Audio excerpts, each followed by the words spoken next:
and the College Football Association. Today feature a matchup between the LSU Tigers and the Texas A&M Aggies. Welcome to the first big weekend of the 1995 college football season. Hi, everybody. I'm Steve Zabriskie, along with Gary Reasons. Lewis Johnson will join us on the sidelines as well. Most of the hype surrounding this game, of course, has been centered around Texas A&M. But, Gary, most of the questions are really about LSU and all the changes there. They've had to make some changes after 6 consecutive losing seasons, Steve. LSU decided to go with a new head coach with Jerry DiNardo from Vanderbilt. He's coming in there and he's going to use a tenacious style of defense to try to right this team. He's got a quarterback and Jamie Howard, who's a senior, who's going to lead this team. Jerry DiNardo is trying to bring the magic back to Tiger football. Well, on the other side of the field, they've got some real magic. They've got a guy in Leland McElroy who is a legitimate Heisman Trophy candidate. He'll be on the field a lot today. You're going to see a lot from Leland McElroy. He is a great player. He has all the tools, and the hype is real for this guy. He's a great player. Their coach, R.C. Slocum, says he's one of the best he's ever seen, and R.C. knows. He's been at this program for a long time. He's having a great time with these guys. They're trying to route themselves to a national championship season. They're going to do a lot of things out there. You're going to see Corey Pullig at quarterback. He's looking to turn this team around and take them to where they want to be in the Fiesta Bowl. Well, now that the sanctions, at least most of them of probation, have been removed, A&M thinks they're on their way to a national championship. Welcome back to College Station, where a sellout crowd is on hand. LSU and Texas A&M ready to kick it off. Wade Ritchie, number 16, a sophomore from Carencro, Louisiana, will do the kicking off for the LSU Tigers. They won the toss, and they decided to decline. They have deferred to the second half, so A&M will receive. Leland McElroy, 34, and number 8, Sir Parker, are back deep for the Aggies. McElroy at the 11. Out across the 30 to the 33.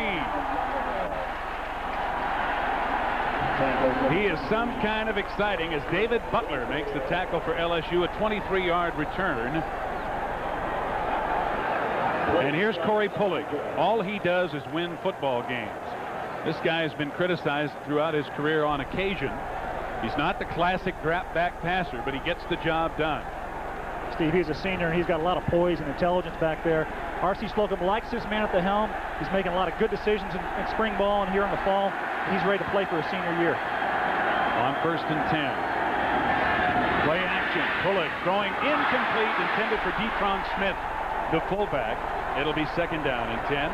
Now the Chili's starting lineup, the Texas A&M backs and receivers, including quarterback Corey Pullig, are Detron Smith and Leland McElroy in the backfield, and Detron will be key today, Gary. He certainly will. He saw him out of the backfield there. He dropped the pass, but what Detron is really good for this year for the Aggies is he's going to be a lead blocker for Leland McElroy. He knows his role in the offense.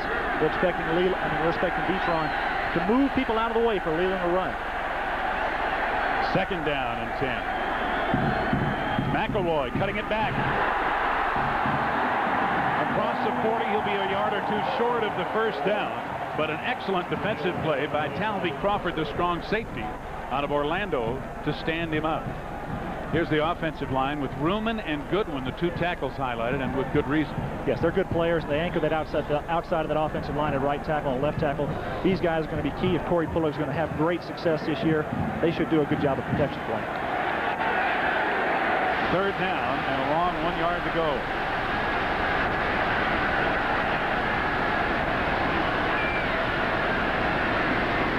McElroy out of the eye. Stulick in motion. This is Holcomb out to the 40-yard line. Many of the coaches feel that that young man right there is ready to have 115 tackles a year ago, 12 tackles in the opener against Virginia. He's a very active linebacker. The defensive back, Steve King, the strong safety, a guy who has really stepped forward in training camp, a guy that's really given some leadership in that defensive backfield. A place where they need a lot of improvement in 1995. It's 2nd down and 7 to go for Illinois. Johnson with a play action. Dumps it off complete to Dothard at the 43-yard line. He'll be about 5 yards shy of the 1st down. And John Saunders, a lot of stuff going on in the Big Ten today. What's up with Purdue? All right, Mark, thanks a lot. We, of course, will keep you up to date on all the scores and highlights throughout the day. But you mentioned the Big Ten. Well, Purdue, a team that has struggled the last few years, gets off to a great start against West Virginia. Rick Trevster, 18 yards to Brian Alford, makes it 10-0 at that point. They hold on to the 26-24 victory. You'll see Purdue next week against Notre Dame here on ABC at 3:30. Mark?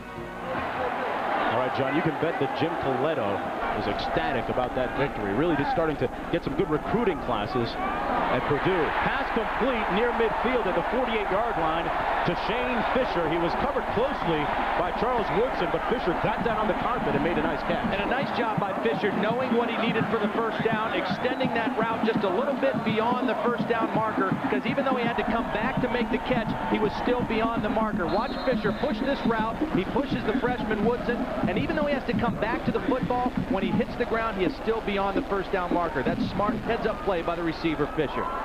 First down and 10 to go. Ball at the 48-yard line. Backs working out of the eye. Hand off to Dothert. Dothert has about 2.5 yards. I mentioned earlier, he led the team with 760. Do is stay in there. Chuck Wiley and Sutton and McFarland are going to do a nice job in there for him. You saw number 76 for A&M, Chris Ruman, limping a little bit. He stays in the game at left tackle. 2nd and 8. Now a flag as A&M may have taken too much time. Illegal procedure against the Aggies. Doyle Jackson is the referee today.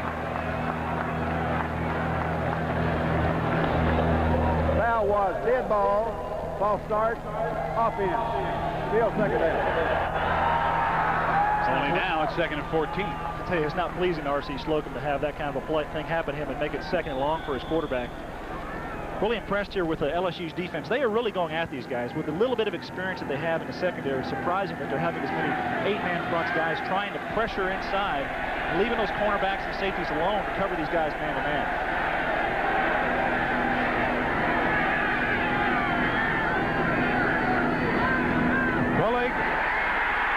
Did he throw the ball? Yes, he did. Incomplete pass ruled as Gabe Northern was in his face before he had a chance.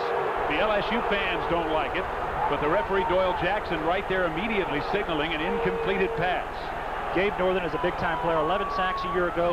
He has great upfield speed. See him here to the left of your screen come through there? It's a little screen to the left side. It's going to be a little fire screen, they call it here at A&M. And Gabe Northern gets in there before Pulig even has a chance to throw even do the fake. He's going to fake to one side and throw it back to the screen side. He's lucky to get rid of the football. Northern makes a great play. It'll bring up 3rd and 14 on this drive, which is the first possession for either team of the day. A&M has converted 2 of 3 third downs. They also converted a 4th down. From the 39 of LSU in the shotgun. Underneath handoff to McElroy. Making people miss. He gets the first down. When you got a big-time player, a big-time back, why not give it to him on 3rd and long, see what he can do for it. Just a simple draw play here, and McElroy is going to step inside, take the ball from Pulig. Great block, and look at the hole there. Stop it right there. You can see inside there's nothing there. No LSU players there to touch him. McElroy, with his speed and elusiveness, can get down there and make a big play. 14 yards on the carry. It's a great play for A&M. Greg Hill knocked him off his feet, and Torrey James finished him off. McElroy has carried 6 times for 28 yards so far. First down inside the 25 of LSU. And Leland has it again. He tried to cut back. Another good play by Gabe Northern to turn it up inside where Chuck Wiley was waiting for McElroy. That's one of the things that A&M may want to try to do. The thing about Gabe Northern is they feel like they can run at him. He's such a great speed player getting up the field. People who look at this LSU defense feel like they might be able to run at Gabe. He's not very big, 240 pounds as a defensive end. They're trying to do that a little bit here today. So far, the LSU team is doing a nice job. This is the 15th play of this drive for A&M. LSU has yet to possess the ball. See 7.5 minutes remaining in the first quarter. Pulig with lots of time, and he completes it to McCray. Danny McCray dances out of bounds with Denard Walker in pursuit.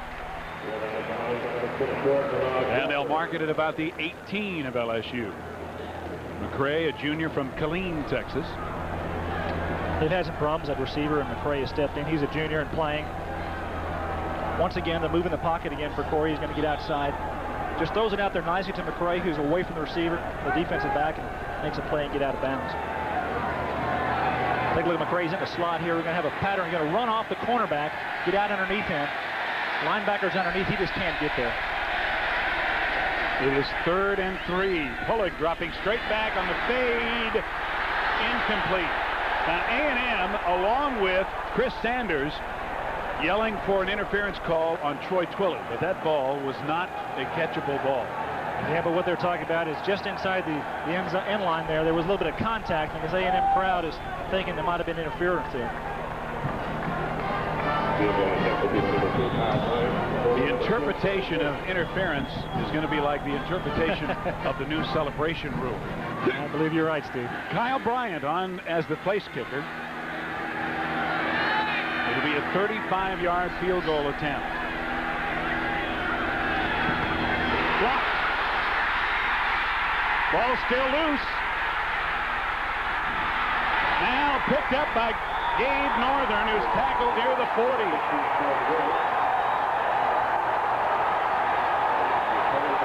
Gabe Northern appeared to be the one to block it as well as recovered it.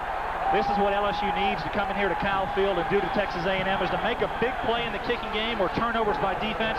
You're going to see here the kick. Bryant gets the ball, not a high kick, gets it blocked there. And what I see in this play is something really unique. LSU knows they're going to get the ball at the point of the thing here. Watch him kick the ball back to Northern. Northern picks it up and tries to get a couple more yards. A big turnover, the first of the game. We'll be back. Stampede to Wisconsin. It's a primetime showdown on ABC's college football tonight.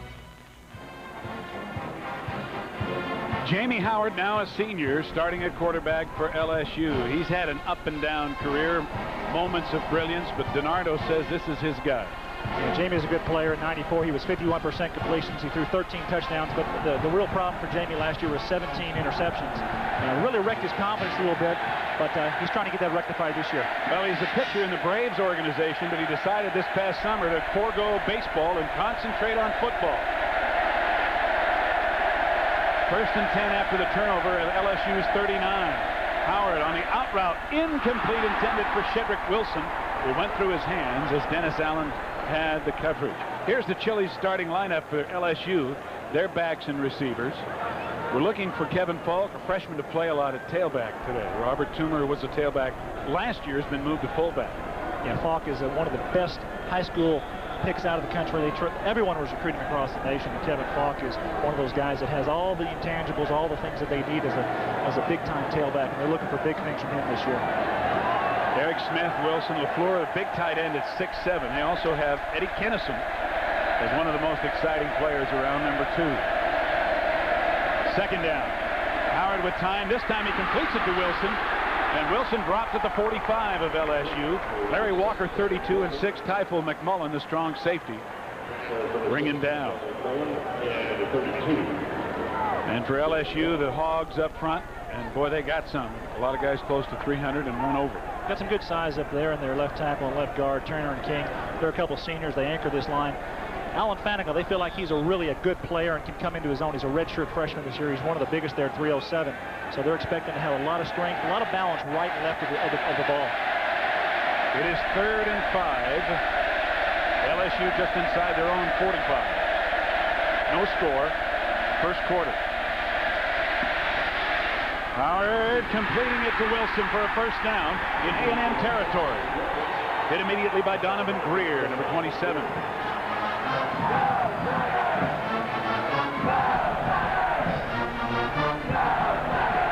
Shedrick Wilson, number 6, the team captain for LSU. One of the few times they've had a single captain. Here's the defensive line for the Aggies. Yeah, Brandon Mitchell, number 96. Defensive coaches, they can't say enough about this guy. He's got speed, size. He can make a lot of things happen on the defensive line. Now Kendall Cleveland, number 32, is in at the lone setback for LSU on first down. Cleveland has the ball. Gains 2 2 or 3 near the 45 before he's jammed up. Reggie Brown, number 46, leading the charge for A&M. And I have a feeling that if LSU runs a great deal, we'll be calling number 46 Reggie Brown a lot today. Reggie Brown is a great linebacker. He's on the Buckus initial watch list, one of the top linebackers in the country. And what A&M's linebackers have is unique speed. These guys are 4.5, 4.4. I mean, just tremendous speed. Larry Walker is one of the fastest guys they've ever had here, especially a linebacker. 2nd down, 8. Now preliminary movement along the line of scrimmage, and as always when that happens, the laundry comes out.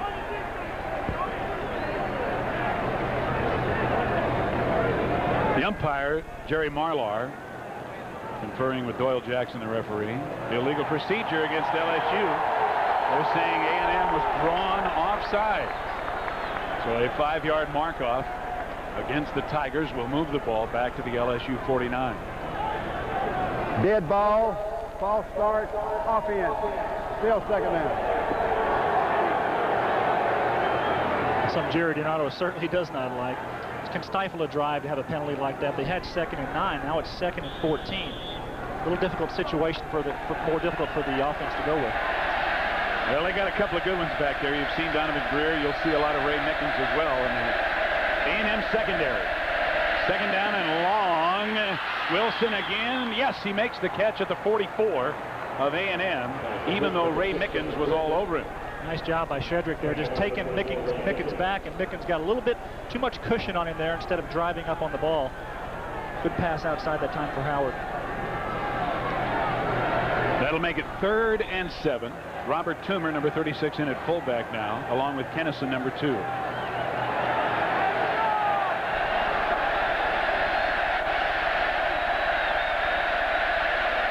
Third down and 7.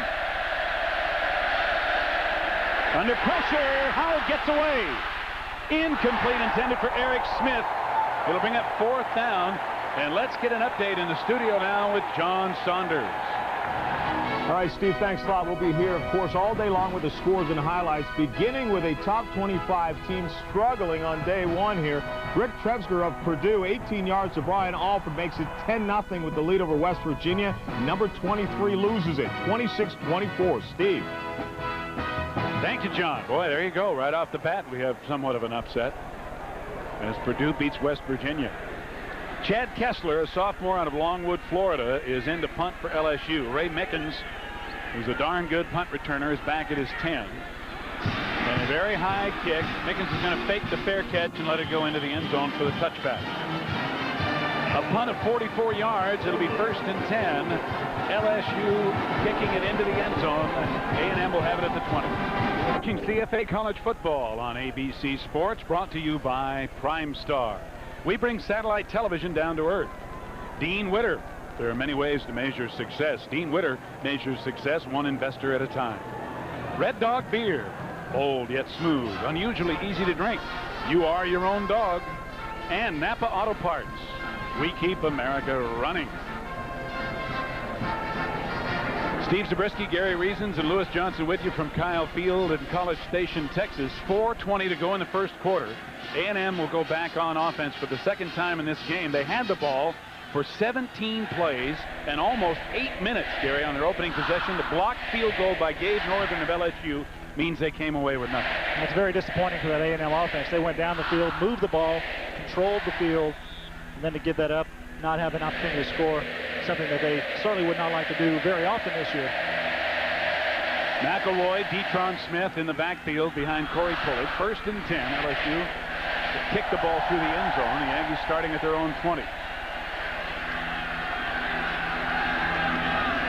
McElroy looking for a hole. Gabe Northern closing down in a hurry. And a short gain on the play. Bring up 2nd and long. One thing about this guy, they keep hammering with him. Sooner or later, it seems like he always breaks one. I think the success of Texas A&M this year is going to be to get the ball into Leland's hand. Each game 20, 25, maybe 30 times a game. I asked offensive coordinator Steve Ensminger from A&M, how many times do you like him to get him the ball? And he said 35. As many as possible. He's carried 8 times for 30 yards so far. Bullock may be changing the play. Throwing on second down and has it batted down. And again, it looked like Dave Northern, big number 88, who's been all over the place for LSU so far. Difficult for a quarterback to just stand there and throw the ball right over the line.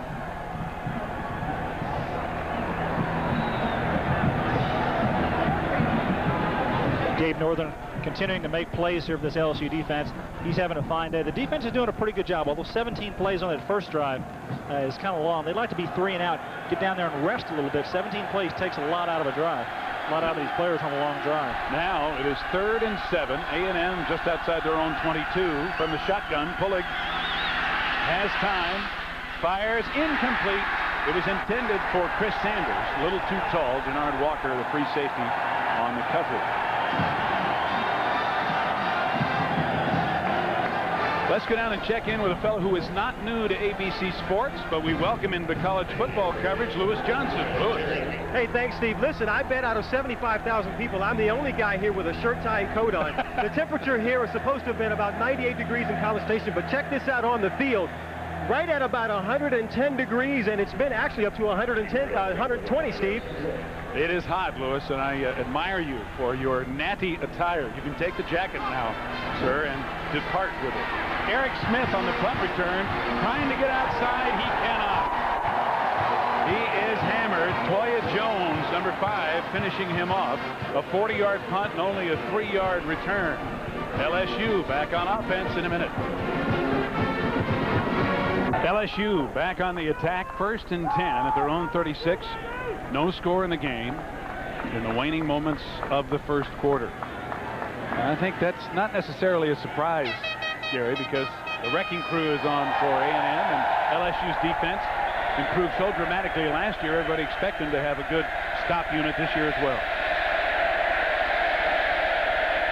Cleveland bouncing outside, but good pursuit by the Aggies limits him to about 3 yards. Ray Mickens leading the charge from the secondary. Yeah, Jerry DiNardo is coming here with this team, and we're going to see a guy who's at Vanderbilt. He overall was 18 and 26, and in 1991 he was the SEC Coach of the Year. He knows how to win. He knows how to win. He's bringing to this team a dimension of something a little different than they've had in the past.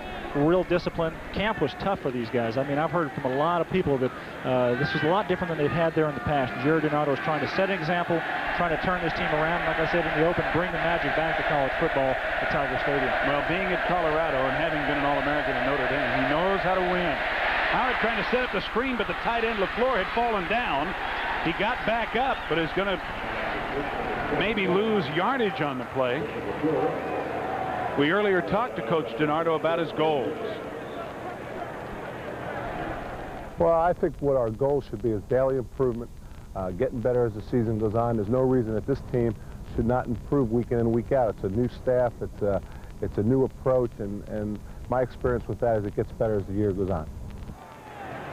Real sound philosophy there. Just get better each time they go out, each play. Don't look at the big picture. He told me, he says, don't judge this team early on what they do in the first couple of games, 2-3 games. Look at the big picture. See what they've done at the end of the season. 3rd down and 8. Robert Toomer in at fullback, and an out route to Wilson is incomplete. Shedrick Wilson looking at the official as Donovan Greer had the coverage, but it's going to bring it 4th and long, and LSU will have to give it up again. Excellent coverage that time by Greer. He was right there. If the ball was down, it was an interception. Luckily, he was up that time and sailed out of bounds. Ray Mickens dropping back inside the 25. Sophomore Chad Kessler will again do the punting.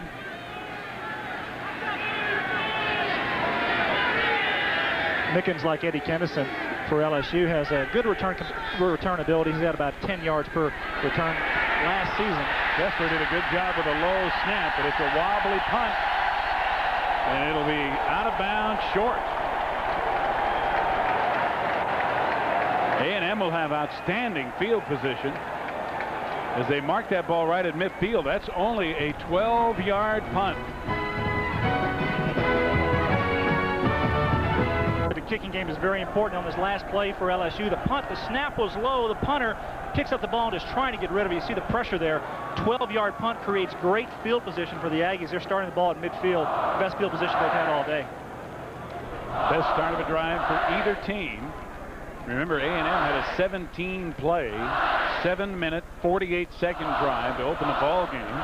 Gabe Northern of LSU blocked the ensuing field goal attempt. This is A&M's third possession. LSU has had the ball twice. Neither team has been able to put any points on the board. Play action. Bullet going deep. Intercepted. Picked off by Troy Twilley. He had Albert Cannell out there, and Cannell had to wait for the ball. It may have been a little underthrown, and Twilley played it perfectly.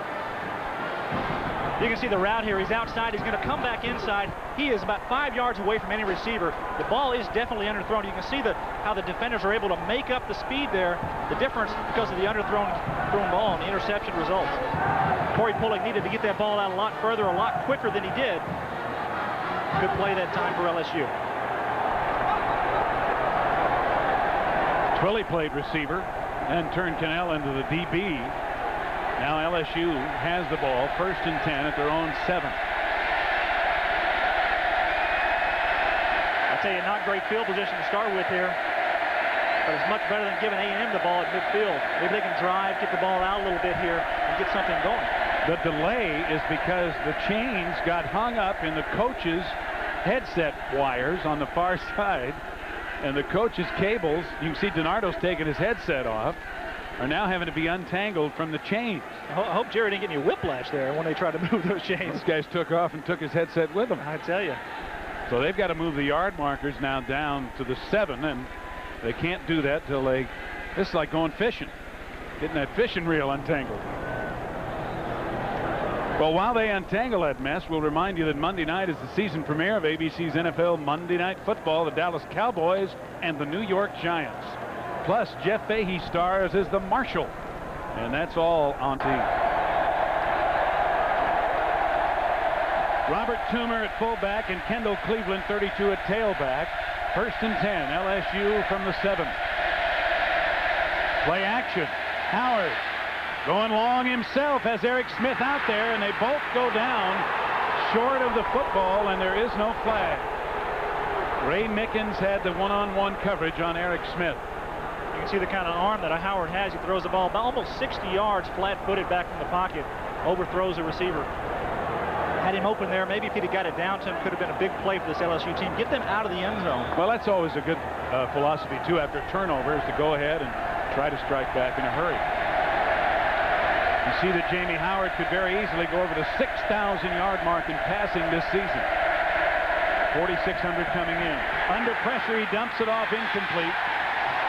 Shedrick Wilson was out here, but he was trying to get away from Reggie Brown, number 46, who was blitzing and in his face. The pressure that time from A&M. They're going to bring it, guys. They're going to let Jamie Howard make decisions, make him get rid of the football. I'm a little surprised that we have not seen the freshman here. We haven't seen Kevin Falk in the backfield for LSU. I thought it was their plan to get him in there and get him some time.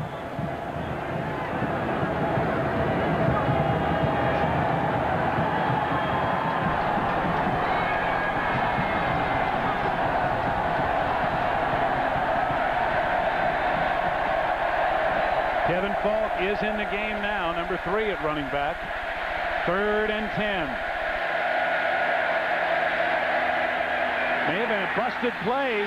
It looked like Jamie Howard was looking for some play action or even a handoff inside. The shovel pass, something. Keith Mitchell, number 23, for A&M at linebacker, was in there with some pressure. But it's going to be 4th and 10, and they'll have to kick it away at their own 7. Yeah, that was a shovel pass to Falk. It was set up. See Howard takes back. You'll see Falk from the right side of your screen come across there in front. He's looking for the shovel pass all the way. He's got pressure in front of him from the outside and could never get the ball to him. Wilson wasn't looking for the ball. He was looking to make a block. And Jamie Howard just dumped that pass wisely. Now here's Chad Kessler to punt from his own end zone, and Ray Mickens again is back for A&M. A line drive. Mickens will have it at his own 46. Lots of room. Down to the 39 of LSU, and good field position again for A&M. Let's check in again in New York with John Saunders.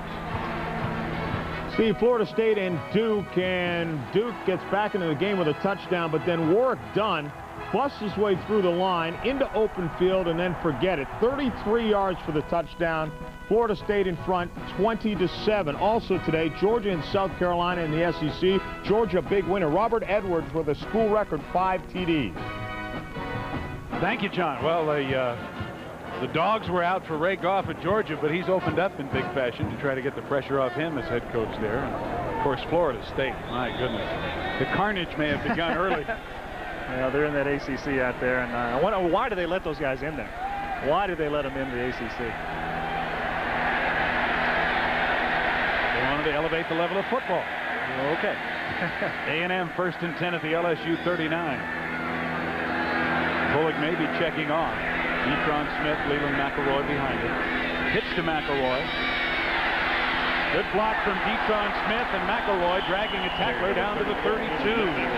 Denard Walker on the tackle, the free safety for LSU. As always, we'll be bringing you up to date with scores of other games around the country, as well as what's coming up. Of course, ABC with a couple of big games later tonight we'll be telling you about. That was Thursday night when Nebraska debuted big.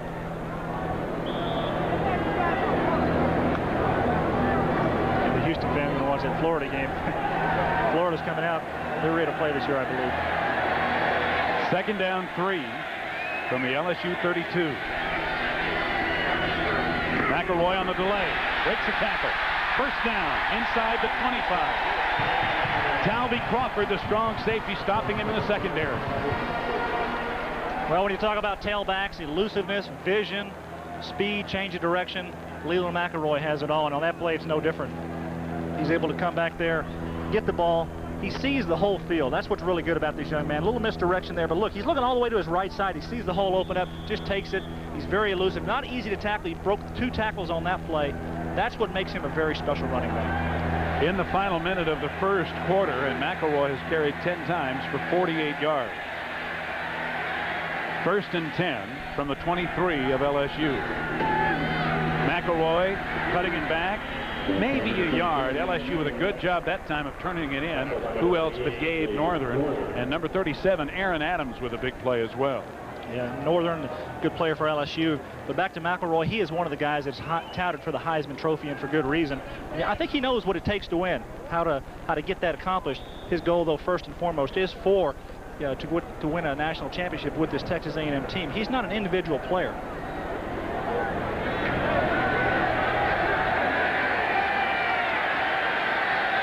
Down to 7 seconds remaining in the 1st quarter. Bullock taking a lot of time, and he's not going to get the snap off. The umpire, Jerry Marlar, jumps in and says time has expired. A scoreless first 15 minutes here in College Station. Bay Navy. Save some hot water. Too late! Honey, turn up the heat. It is up. Please let it be him. Let it be him. Please let it be him. The gas-fueled complete heat system from Lennox. It's him. Virtually unlimited hot water and comfortable home heating in one unit. And it runs on economical natural gas, so it's super efficient. Yes! The Lennox complete heat system. Not just heat, complete heat. Yes. Clean natural gas. Think what you'll save. The newest way you can cure athlete's foot is the way doctors cure it. With the same ingredient they've prescribed millions of times. It's new prescription strength Desonex. Nothing cures athlete's foot better. New prescription strength Desonex with the doctor's cure. Summer's almost over, and what better way to finish than with paint from Sears Labor Day Paint Sale. Save 15 to 50% on every color, every brand, starting at $3.99. It's the Labor Day Paint Sale at Sears and Sears Hardware stores. College football has a great history. Been played for over 120. That's a lot of... Let me finish, excuse me. Been played for over 125 years. And that's a lot of football games. Over 400,000 games that were attended by almost 1.5 billion spectators. I mean, no other sport combines the tradition and the pageantry, the pageantry, the pagura. It's a big to-do. Of college football. And the excitement that football generates helps support other sports on campus. No wonder college football is great. Well done, Cords. Thank you. Welcome back to College Station. Steve Zabriskie, Gary Reasons, and Lewis Johnson with you on this big opening weekend of college football around the country. R.C. Slocum talking to the troops. And a scoreless first quarter in 100-degree heat. It's really hot out there. And the time of possession, I think, in this heat is something that's very critical. You look at A&M, they've had the ball on offense 10 minutes and 46 seconds to 4:14 for LSU. Nothing really remarkable, though, in the stats. LSU's been out there a long time. They've really settled down on defense. The kicking game is what's given A&M the good field position the last two series. They have a 2nd and 9 as we start the second quarter. At the 22 of LSU, McElroy, the lone setback, cutting it back up inside. McElroy with a first down inside the 10. Talby Crawford, the strong safety, with a stop in the secondary. I tell you, I talked to Leland about the Heisman. This is what he had to say. An individual must play well himself, and he must also have good people around him, good athletes around him that play well, and they play well as a team. I don't think winning the Heisman is so set on one person. I think if the team does well, then that individual that may be up for the Heisman will also do well, and that enhances his chance to win the Heisman Trophy. Well, he's right about that, as McElroy carries again for short yardage down near the 12, stopped by Alan Stansbury, number 43. He's going to be the workhorse for this A&M offense all year, and he's got a good perception of what his role is on the team and what it's going to take to get this team to win ball games. And he told me, he said, it's going to take care of itself. If the team does well, he plays, he stays healthy, he says individual things will take care of themselves. Especially if they do what they have a goal set out to do, and that's go undefeated and win the national championship. McElroy, the youngest of 12 children. 2nd down and goal. And Leland has it again, trying to cut back, making something out of nothing. But maybe all he did was get to the line of scrimmage. Stansbury and Torrey James on the stop. Let's go down to Lewis Johnson. Lewis. All right, Steve, listen, the Heisman candidate trophy, Leland McElroy, is really the real deal. He's the whole package.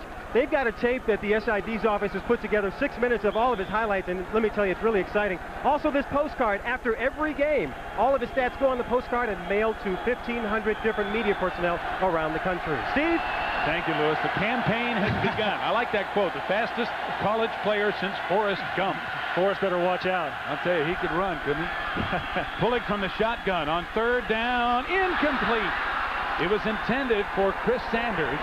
Torrey James on the coverage, but the ball going off Sanders' hands, and it'll be 4th down. The kicking team will come on, and A&M will attempt another field goal. Nice strike that time by Pulley. He threw the ball. The receiver had not even made his break to look back for it. Ball was right there. Should have made the catch and should have been a touchdown for A&M. Kyle Bryant, a sophomore from right here in College Station, had his first attempt blocked by Gabe Northern. Backup quarterback, Stormy Case is the holder. They're putting this one down at about the 15. It'd make it the 14. It'll be officially a 24-yard attempt.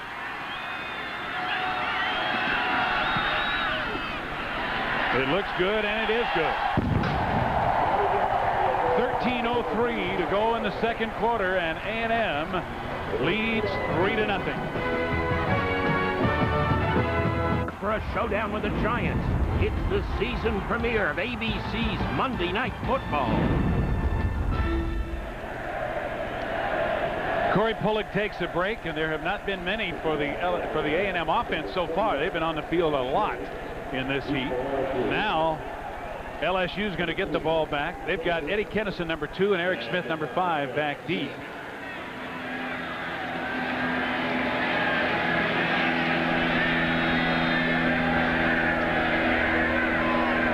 And Ryan Pillions is going to do the kicking off for A&M. Pillions, a redshirt freshman from nearby Bryan, Texas. And Kennison, who is very dangerous, will bring it out from 2 yards deep. Trying to get to the outside. He's outside the 25 and run out of bounds at the 29 by Quentin Brown. Number 29 for A&M. Officially a 29-yard return. Tomorrow night here on ABC, you are the stars of America's Funniest Home Videos. Then Bean Kane and Terry Hatcher are the stars of Lois and Clark. Then Virginia Madsen stars in a story of real-life fatal attraction. Kevin Falk is in the game, number 3, at the lone setback for LSU. First and 10 at their own 29. 3-0, A&M leading.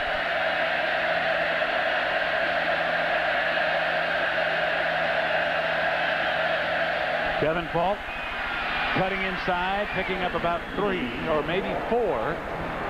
Out to the 33, knocked down by Reggie Brown, number 46. And Kevin Falk, no relation to another Louisiana Falk, Marshall. They are not related, but they're both pretty good running backs. I'll tell you, very similar, very elusive, a lot of speed. I think Kevin there, he a little bit surprised that there was such a big hole off tackle there. He kind of stumbled. Otherwise, he would have got up for about 8 or 10 on that one. Well, it's part of being a freshman, too, getting that first look. On second down, Falk breaks one tackle, but he will not get away from Larry Walker. The flag is down on the far side, as there may have been some preliminary movement along the line of scrimmage. Yeah, Trent Driver got in there very fast right by the guard.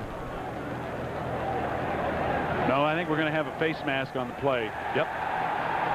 And it may be on Walker. We'll see whether it was inadvertent or whether he has assessed the maximum penalty. And it appears to be the minor mark-off. We'll hear about it from referee Doyle Jackson. The foul was a 5-yard face mask by the defense. Penalty resulted in first down. It moves the ball out to the 41 of LSU, where the Tigers will have it first and 10. Again, Kevin Falk, the lone setback. Hennison to the right, Wilson to the left. Falk trying to cut back, but the wrecking crew pursue. And they know how to pursue. Edward Jasper, number 95, and Reggie Brown, both there for a loss of 2. If LSU is going to be successful, they've got to start spreading it around. They've got one of the best tight ends in the country in David LaFleur. He's 6'7", 285 pounds. Haven't gotten the ball to him very much today. They need to start moving things around. Relying on their tailbacks to make play after play after play is not going to be in the best interest of LSU for this year. Now they bring number 36, Robert Toomer, senior fullback, back in and go from the I formation. Play action. Jamie Howard looking for Toomer, overthrows it, and then Wilson might have had a chance, and the ball may have been tipped by Donovan Greer in between the 2 receivers. Yeah, I think Donovan had both mitts on that ball outside. Jamie got the ball up a little bit. Great break that time by Greer. As he haul on Jamie outside, he's throwing the ball. Donovan cuts in front, just tips it a little bit away from the receiver. Jamie Howard has completed 4 of 11 for 18 yards passing. He got some pressure that time from Keith Mitchell, who was blitzing from left linebacker, and Mitchell took him to the turf as he let that one go. Now it is 3rd down and 12. Lofting it down the far sideline for Eric Smith, incomplete. And again, Donovan Greer had the coverage.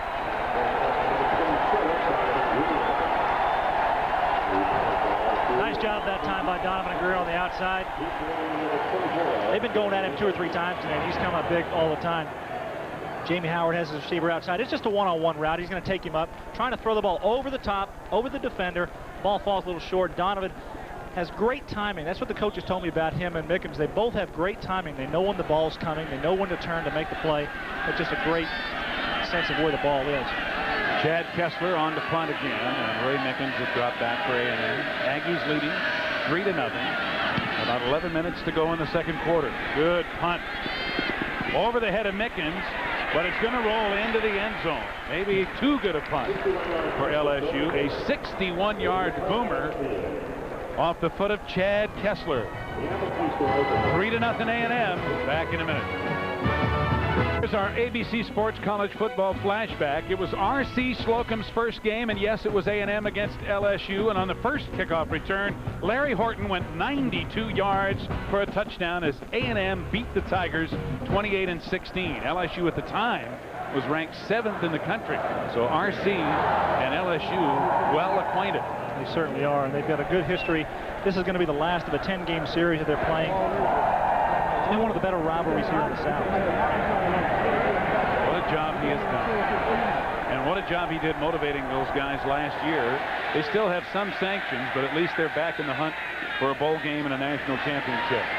Incomplete as Pullock had his tight end wide open. Hayward Clay, and just flat overthrew him. It'll be 2nd and 10 at the 20. It's got to be a tough one to swallow for Corey. He's got him wide open right out there. A little pressure in his face, but he needs to complete that pass. Hey, Monday night, again, we remind you the season premiere of NFL Monday Night Football. Dallas and the New York Giants right here. Then Jeff Fahey stars as the Marshal as well. Action Monday this week on ABC. Check your local listings for the times in your area. Monday Night Football starts here on ABC this week. McElroy getting to the outside, cutting it back up beautifully and getting to the 30 and near a first down. Joseph Wesley, number 48, finally got him down. A gain of 11 for Electric Leland. That's what they said on that videotape.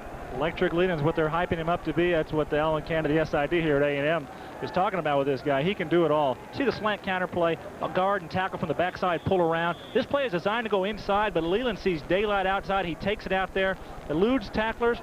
He's got it all, folks. This guy is a great, great running back.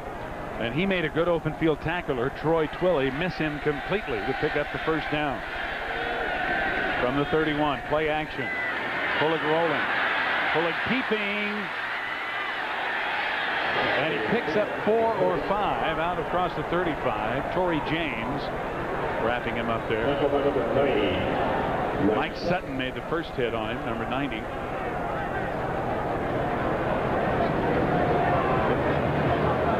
Going to bring up 2nd down and about 5 yards to go. There you see Purdue beating West Virginia in an upset. And we just saw Arizona State ahead of Washington. And that's at Husky Stadium. Tough place for anybody to go in and beat those Huskies. McElroy gets a good block on the corner. First down as he's out to the 46. Denard Walker, the free safety, tripped him up, or he might have gone all the way. Detron Smith, the fullback, with a fine block on the corner to spring Leland McElroy. Yeah, we talked about Smith in the open as far as being the blocker here. You see Leland, he's got vision. He's got blockers in front of him. Watch a shoestring tackle here. Otherwise, he is gone. Off to the races. Touchdown for A&M. Luckily, get that man down with one hand on a foot. A&M now has picked up 84 yards on the ground. LSU only 9. We have 9.5 minutes to go in the first half. A&M leading LSU 3-0. McElroy on first down. Big hole. Into LSU territory and down near the 48 in the grasp of Alan Stansbury, number 43.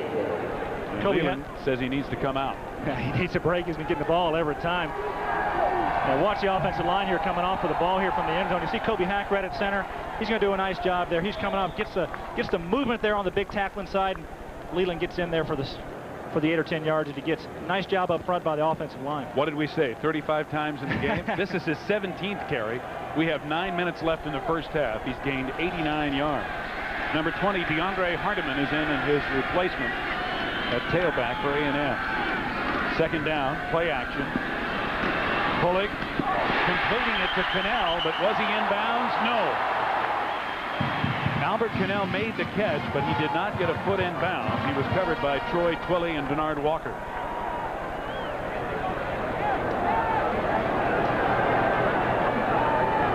See it from the end zone here. You see Corey's going to get outside.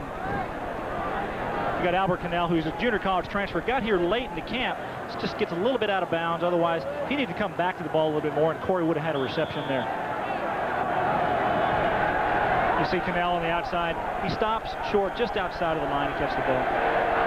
It is 3rd down and 4. A&M has completed 3 of 7 third down conversions today. Detron Smith gained about 2 before he was hammered and thrown back. Arnold Miller, number 98, a freshman out of New Orleans, leading the charge. 48, Joseph Wesley also in on the play. More college football coming your way tonight here on ABC at 8 Eastern, 7 Central. Second game of our doubleheader. Some of you will see Miami and UCLA. Others will see Colorado and Wisconsin. So check the local listings for the game in your area. College football in prime time tonight.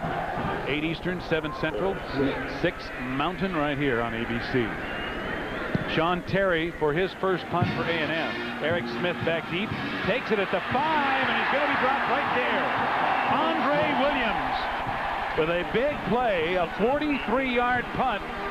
But Williams made sure there is no return, even though he appears to be shaken up. LSU will be deep in their own territory when we come back. Better than it is down on that turf for those players.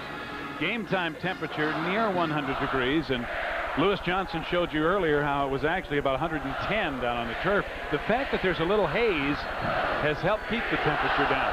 LSU first and 10, their own 5. Cleveland right back to the line of scrimmage, and that is it. Stopped by Trent River, number 28, sophomore linebacker out of Cleveland, Texas. It'll be second down and 10. Nice play there by Trent. He was slow a little bit this camp by 6 days with an ankle sprain. Came in there. He's got good speed. You know, he's 6'3", 222. Here, a local guy, and doing really well for this A&M football team. You saw Jerry DiNardo coaching his first game here at LSU. He was 19 and 25 at Vanderbilt. Prior to that, an assistant at Colorado, a player at Notre Dame. Cleveland again, and the ball comes loose, but I think LSU got it back. Larry Walker made the hit on Kendall Cleveland.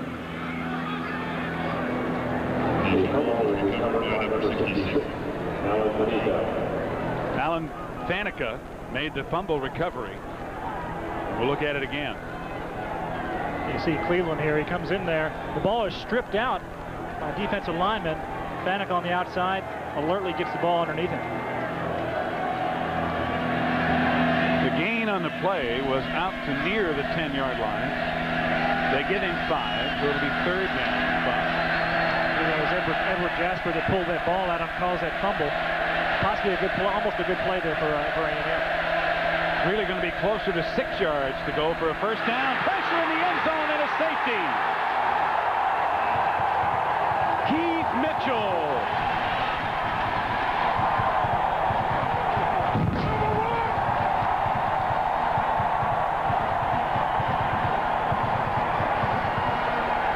Jamie Howard never saw Keith Mitchell till it was way too late.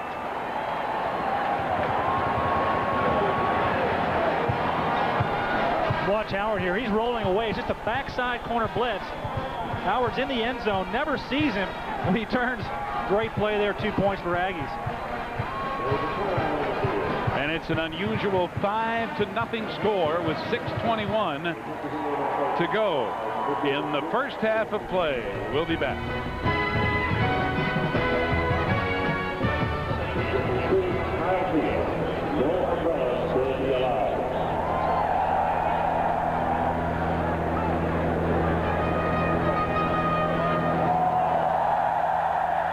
Well, we talked about the wrecking crew defense, and there they come with the score to add to the small lead that A&M has been able to muster here in the second quarter. Yeah, both defenses, I think, are playing very aggressive, very carefree, and that was a backside corner coming in there. You see Howard, he's going to see here on the replay, just from his backside, he has no chance here. Nobody's protection on the backside. He sees that in front of him, they had great coverage, and boom. Mitchell right in the end zone for a good play there. Keith Mitchell, a junior out of Garland, Texas. Coming hard, and it paid off. So A&M gets a field goal and a safety from their defense to lead 5-0. LSU will have the free kick from their own 20. Wade Ritchie will handle it. A free kick basically means that the offense or the kicking team has their option of whether they want to punt the ball or whether they want to do a placement, and they can do it without hindrance. If they wanted to punt the ball, they would not have to face a punt blocking rush. Here, Ritchie and LSU is going to do a straight kickoff, and they have to do it from the 20-yard line.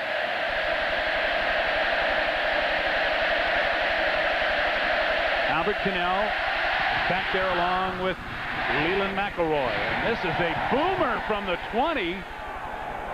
McElroy looks, and now he's going to bring it out. From the end zone, Leland out to about the 27. Talvey Crawford made the tackle, but wow, what a kick by Ritchie. Wade Ritchie, a sophomore from Karen Crow, Louisiana, boomed that ball on one bounce into the end zone from his own 20. That ball traveled nearly 80 yards in the air, and you can see that Leland McElroy has a lot of confidence in his ability. He goes back into the end zone, takes the ball out, still he gets out to the 27-yard line. So it's a lot better than down on it, 7 yards better anyway, and Leland adds to his stats. Pullig has missed his last 6 passes. 1st and 10, he's going to throw again. And this time it's complete to McCray. Torrey James runs him out of bounds. And Danny McCray will be up near the 35, short of the first down by 3 or 4 yards.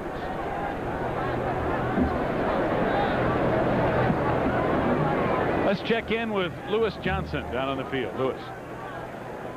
All right, guys, one of the very rich traditions here at Texas A&M University is that of the 12th man. Now, if you'll look down the sideline, you'll see several guys with the number 12 on their jersey, and that history began way back in 1922 when E. King Gill was summoned out of the stands by then head coach to come down, suit up, and stand ready. If you look around the stadium today, you will see that all 75,000 fans are standing ready. This is the tradition, and the 12th man standing ready to jump on the field at any time. Steve? Thank you, Lewis. Yeah, they're all the 12th man here, except that they designate one of those walk-on guys to actually play in the game on kick coverage. And the 12th man for this game, and he wears number 12, is Thomas Little. He's a junior out of Kilgore, Texas. Thomas Little will be in there on kick coverage, and so we'll try to show you him as he represents all of the 12th men, both those on the sidelines and those in the stands. It's a great tradition that R.C. Slocum wanted to continue here and really expand on, get the student body into this. They stand throughout the whole ball game, and they're really rocking over there. 3rd and 3. Pullig firing incomplete, too tall, intended for Albert Pinnell. It'll be 4th down, and A&M will have to punt. It has not been a good day throwing the ball for Corey Pullig. Not as sharp as he'd like to be on his debut here for 1995. A little bit of a kicking game exhibition of what we've seen. There's some punts, some bad snaps, field position. Everything has come out of the kicking game. The offenses have not gotten into sync, although McElroy has had a pretty good day himself. 5.5 minutes to go in the 2nd quarter. Sean Terry, a senior from Evadale, Texas, on the punt. And the dangerous Eddie Kennison is back for LSU, takes it at the 24. Kennison across the 35 and dropped it about the 37. Dennis Allen, one of the free safeties, making the stop with a 42-yard punt and a 13-yard return. A 5-point A&M lead here in the 2nd quarter. So LSU will get another shot, and this time pretty good field position. They started the last drive at their own 5, and they'll be at their own 37. Good field position here. Good chance for this LSU offense to get going here. Jamie Howard has to get on track, get his receiver in. We haven't seen David LaFleur catch the ball. He needs to really get into this offense, that big tight end. Zoomer and Falk in the backfield behind Jamie Howard. Wilson in motion. Falk on the delay finds a hole. Tried to break a tackle, but Typhel McMullen, the strong safety, was able to drag him down by the shirt and throw him out of bounds at the 43. That's what they like about that young man, Falk. He gets some open field ability. Well, you can just see on that play that he had the potential to go all the way. McMullen made a nice tackle in the open field on him. Typhel McMullen has emerged as one of the leaders on that defense as a junior. At the conclusion of today's game, we'll be selecting a genuine Chevrolet Most Valuable Player of the Game from each team. And to date, Chevrolet has contributed almost $5.5 million to the scholarship funds of America's colleges and universities from the Chevy Player of the Game program. Falk again hit as he gets to the line of scrimmage. Falls forward for maybe a gain of a yard. Brandon Mitchell, number 96, who incidentally is from Louisiana, made the hit. And there you see that thermometer edging toward the 120 mark on the turf. It's climbing. It's really hot out there. The sun's starting to come out here. It's just a little bit overcast. It's not a complete sunshine. There's no clouds, but it's just overcast. It could be a blazer, and it could be a blazer in the second half if the sun stays out like it is right now. Third down. 3 yards to go. LSU with the ball at their own 44. Howard has time. And it's complete. Good catch by Wilson, who held on even though Dennis Allen blasted him. Shedrick Wilson has enough for the first down at the 49 of LSU. Good to see Shedrick get into the game. He's one of the captains there. As Jared DiNardo's team, he was elected by the team to be the only captain that they have. He's a great leader, good worker. You know, he really sets example out there, and these guys follow it. I noticed from looking at tape of LSU last year in games that he would really go around and pump up his teammates. He's a senior from Thomasville, Georgia.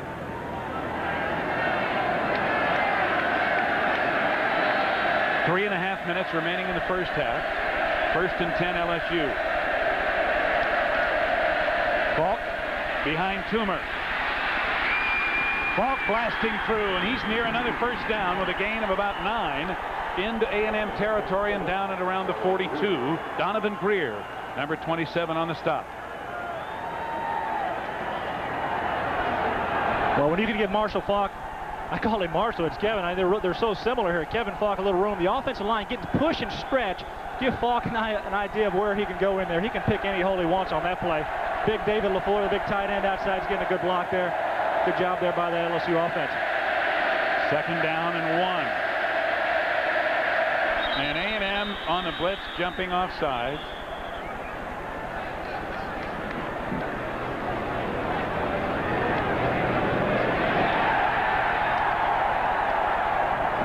Were they drawn off?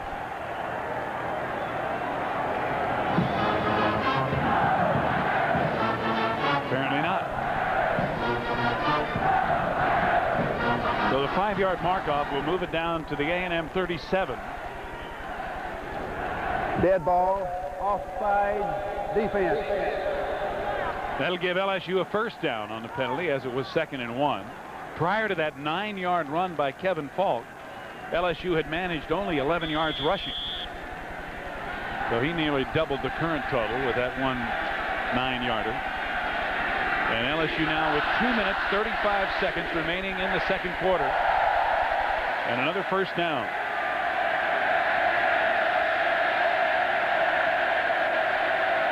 Falk again, faking the reverse to Kennison. But out there, number 46, Reggie Brown, did not get faked out. He was able to run Falk out of bounds, stopping the clock with 2:21 to go in the half. Coming up at halftime, the Prudential halftime report. John Saunders will be along with scores and highlights from all of today's action. Plus, Lynn Swan will have an exclusive interview with former Alabama star Antonio Langham about the NCAA violations which helped land the University of Alabama on probation. John will also have the reaction of Alabama head coach Gene Stallings to the recent events. Also a preview of tonight's 2 games coming up here on ABC in prime time. Halftime, the Prudential halftime report.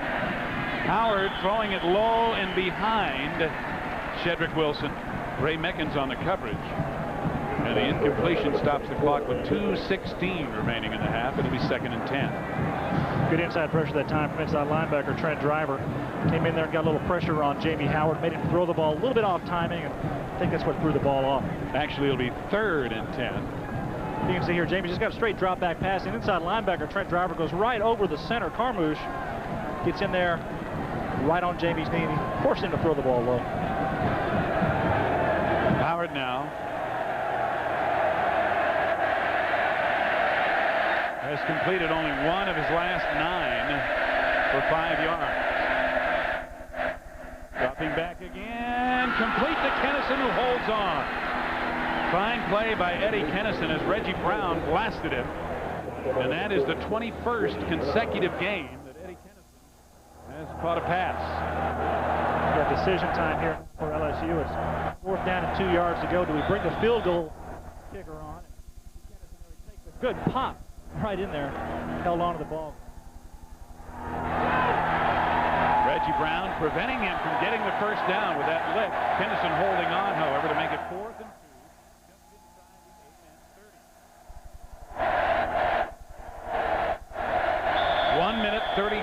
seconds remaining, and now timeout called by LSU. They have 2 remaining here in the half.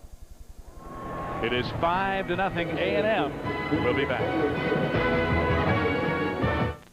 You know, people always ask, how can I tell if I'm a redneck? Well, if your family tree does not fork, you might be a redneck. The Jeff Foxworthy Show, Tuesday, September 12th on ABC. You might be a redneck. Meet Nora Wilde, tabloid photographer. Beast, look at you. Just go. Oh, more of that. That's so sexy. The Naked Truth premieres Wednesday, September 13th on ABC. No, I'm seeing somebody. Thank you. The defenses have been going at it here in the first half at College Station. Steve Zabriskie, Gary Reasons, and Lewis Johnson with you from Kyle Field. In 100-degree heat, the wrecking crew and the LSU revamped defense of Jerry DiNardo banging heads in a 5-0 ball game. But LSU has a chance right now in the last minute and a half to culminate this drive with their first points of the day. They have a 4th and 2, however, just inside the A&M 30. DiNardo, I think, wants to make a statement here. He's going to go for this on 4th down. He sent Howard back in there with the offense. Don't be surprised if it's something where they're just trying to settle, maybe draw the defense offside. With this aggressive Aggie wrecking through defense, maybe to jump a little bit. Robert Toomer and Kevin Folger in the backfield behind Howard. Long count as expected, and now Jamie Howard will call the second of 3 timeouts available here in the first half. DiNardo playing it pretty much close to the vest, sending the kicking team out now. They seem to get that aggressive team to come across and maybe give them a free first down. That's something you never want to do as a defense, is to continue a drive, and especially a freebie. 4th and short, make them earn the yardage. That was a nice try and a good idea. Andre LaFleur, who has been a very consistent kicker for LSU, will come in to attempt the field goal. It looks like they'll be spotting it at about the 37. Which will make it a 47-yard attempt. And you're right, Gary, this has been not only a defensive struggle, but a kicking game clinic. And how important. Coaches always want to talk about the kicking game. Fans never want to. Yeah, the special teams, they really are. They make the difference in a lot of ball games. Field position, first and foremost, are important. And when you have kickers that can put the ball through the uprights, it's very, very important. 94, this kid here, Andre LaFleur, had 10 of 14 field goals that he made. Funny, this is full within his range. This is 46 yards. A 46-yard attempt. And it's blocked. Still loose on the ground. Still loose inside the 30. Finally covered at about the 28 of LSU. Brandon Mitchell recovered to block the field goal. Number 96, Brandon Mitchell of A&M appears to have blocked the field goal. We talk about momentum. We talk about change of field position. When you kick a field goal low, he does not get this ball up. Big Brandon comes through there, knocks it straight down, and he's going down the field for it. The holder's trying to cover the ball, but watch, it goes a good 10 to 15 yards playing here to A&M's advantage. Just keeps going down the field. That ball is, it's not round, Steve. It's bouncing around funny ways. And by now, it makes no difference who recovers it. It's going to be A&M's ball, and they have it at the 29 of LSU. 1:25 left in the half, and what a big turnaround this could be.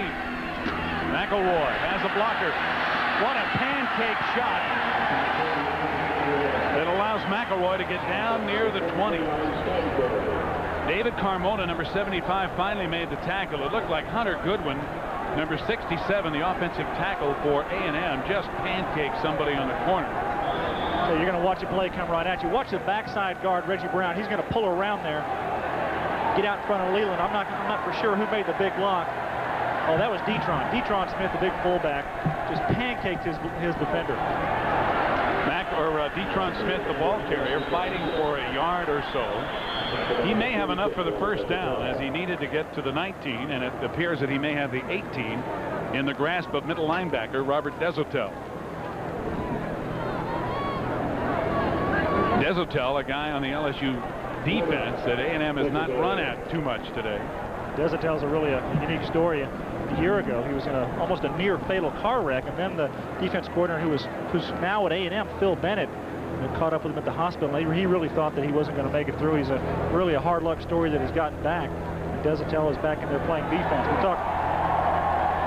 talked about Mike Calais early in the open, that he's gone from the team and he hurt himself and never really got into shape and got into camp and left the team. And you see Desautel there, he's a senior, and really it's good to see a young man come back and play after an injury, multiple injuries that he had in an automobile accident.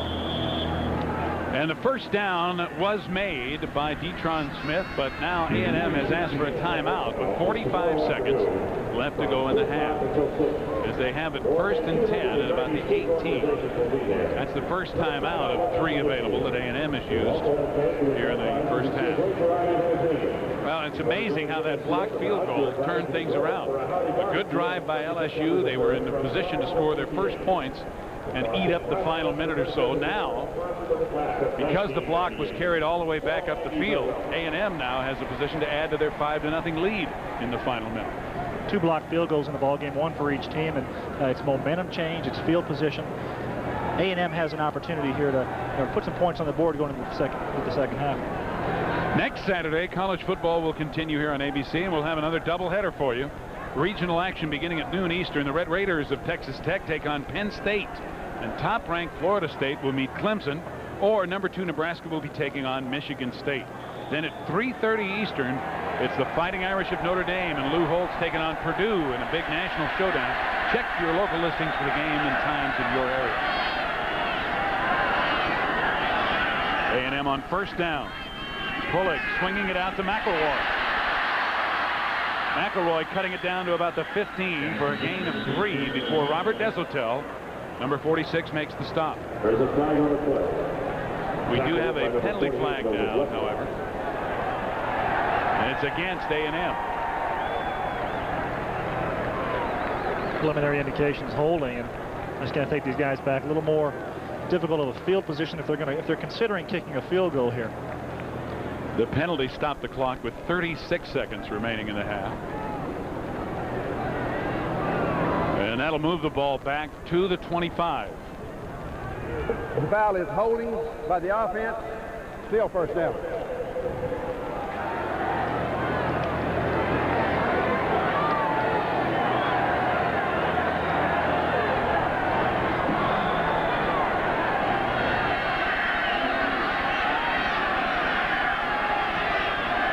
Still first down, but now almost 20 yards to go. Pulley completing it to Chris Sanders. A nice out route. Alan Stansbury had the coverage. Clock stops with 25 seconds, and let's hear from Lewis Johnson. Lewis.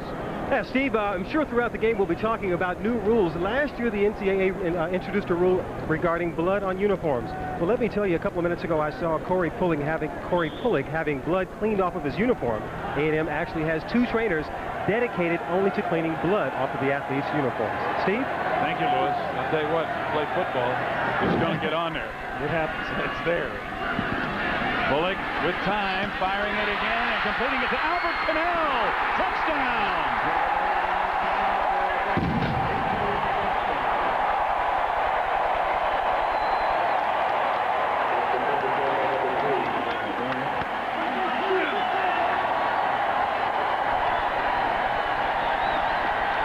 Moves by Albert Cannell to break free after he made the catch. Corey Pullig has kind of had a tough day, hasn't done a lot of great things, but Albert Cannell, he catches the ball here and makes something happen after the catch. That's what these guys want to see. These coaches want to see these receivers do what they have after the catch. Nice, got away from Troy Twilley first. You'll see Twilley had the coverage, number 15. Yeah, Twilley's just giving him too much cushion here. When you get down inside the 20-yard line, you need to play these receivers a lot closer than that. You know, one step, a couple steps off of is really too much cushion to give a receiver like Cannell. Kennard Walker made the stop, but not before. Albert Kennard could take it into the end zone. Now, will A&M go for 2, leading 11-0 with less than 20 seconds remaining in the first half? Yeah, I think they're debating it on the sideline here. See Steve Insminger there with his offense, deciding whether or not they're going to go for the kick here. And if they are going to go for 2, what play are they going to do? They're surrounded there.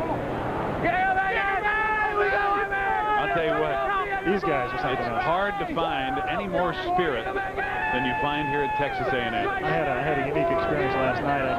They had yell practice here at midnight in the stadium. My family came up for the ball game we live outside of Houston, and they drove up here.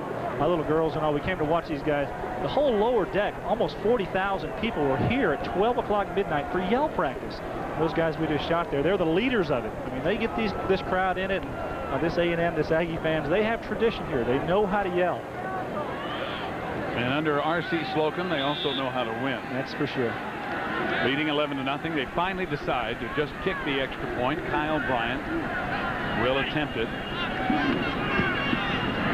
And it is good. 18 seconds remaining in the half.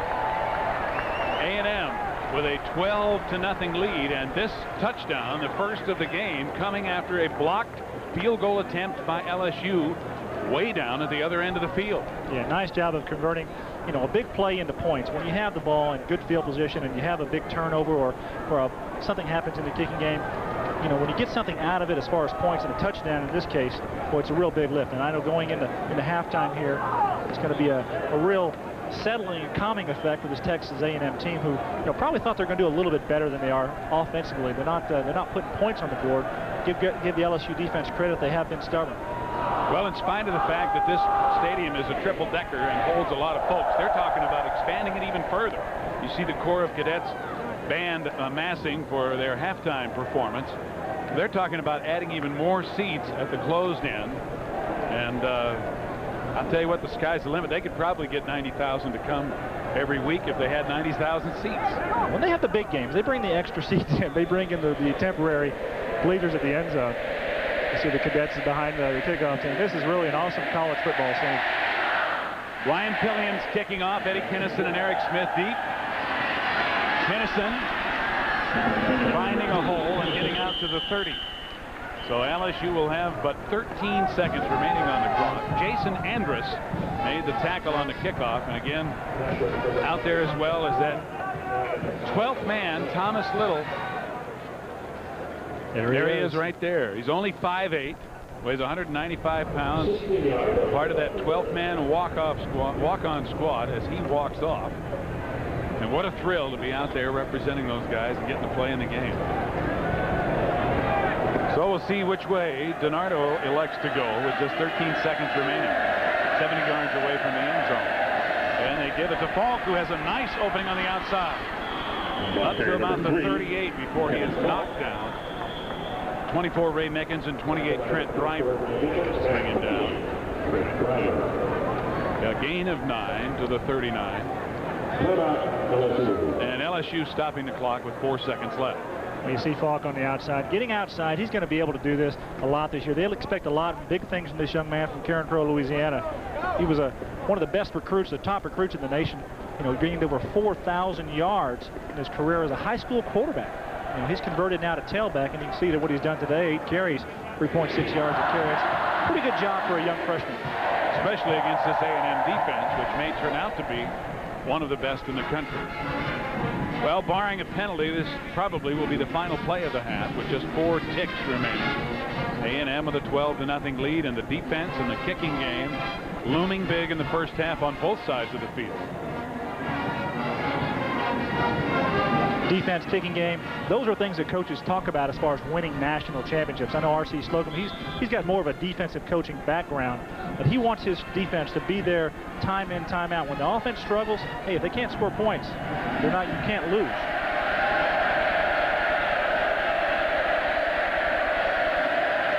They give it to Falk again. And Falk up to the 45, and that's going to do it. Brought down by Dennis Allen as time runs out in the first half. The defense of A&M now run by coordinator Phil Bennett, who came from LSU, leads the Tigers 12-0 at halftime here at Kyle Field in College Station. Stay tuned for our halftime activities here. The Prudential halftime report coming up next. First downs, but on this series, stand up and say, hey, no. Yeah, well, maybe that was one of those situations. That play's not going to work, so you go with the quarterback sneak. They did run the play clock all the way down to 1 second, though, so that much was accomplished.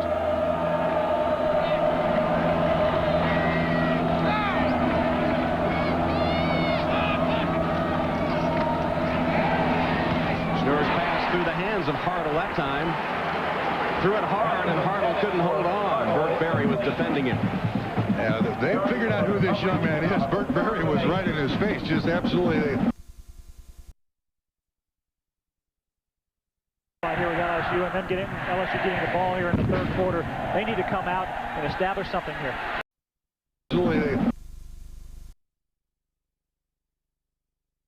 Right here with LSU, and then LSU getting the ball here in the third quarter. They need to come out and establish something here.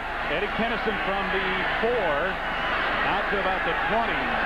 Held up there as he gets to maybe the 22 at the most. Stopped by the 12th man, Thomas Little, wearing number 12, along with Dat Wynn, number 9.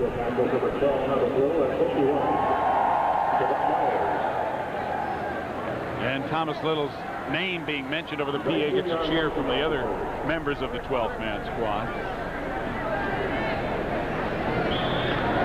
So Jamie Howard will lead him up. 1st and 10.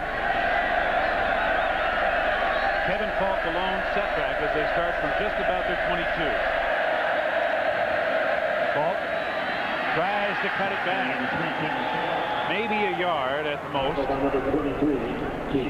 Keith Mitchell was crashing from his right outside linebacking position and made the first hit. Keith has done a nice job today. He's made a few plays and coming off the corner, showing the speed that these guys have at linebacker. A&M is really blessed with that. Falk has now carried 10 times for LSU and gained 36 yards. Gain of 1. It's 2nd and 9.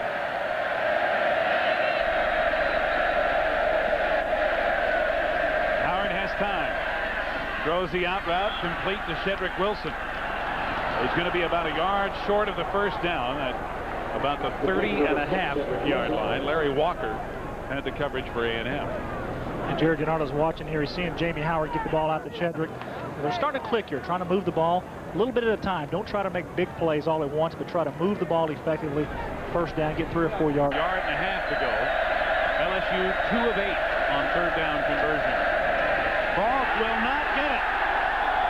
Tremendous penetration by the A&M defense, led by Reggie Brown, number 46, and Typhel McMullen, number 6. That's one of the reasons why Reggie Brown is on the Butkus watch list. He's a good player. You see Phil Bennett there. Phil's a defensive coordinator here at A&M now, and he was the past defense coordinator for LSU for the past 3 years. And I tell you, it's kind of strange for him to be on the opposite side of the field. I talked to him a great deal about that, and you know, that guy has got a lot of heart. He played here. I mean, he was here at A&M for his playing career, and it's kind of like coming home for him. But he knows this LSU Tiger team inside and out. It's kind of strange to just be watching these guys, especially in the first game of the year. R.C. Slocum said that when he lost his defensive coordinator, who became a head coach, by the way, there was no doubt in his mind the only guy he wanted was Phil Bennett. Chad Kessler with the punt. Ray Mickens will let it go out of bounds at about the 26 of A&M. So the Aggies on a 45-yard LSU punt will have it when we come back. Tough break, Joe. Yeah, I know. The tie's too much. It's nice, but maybe next time something in a crew neck. How'd you think that'd be too casual? Collect a Burger King Legends of College Football Cup. Free when you upsize your Whopper value meal for just 39 cents. Look, Joe, it's not the end of the world. Next cup, think pastels.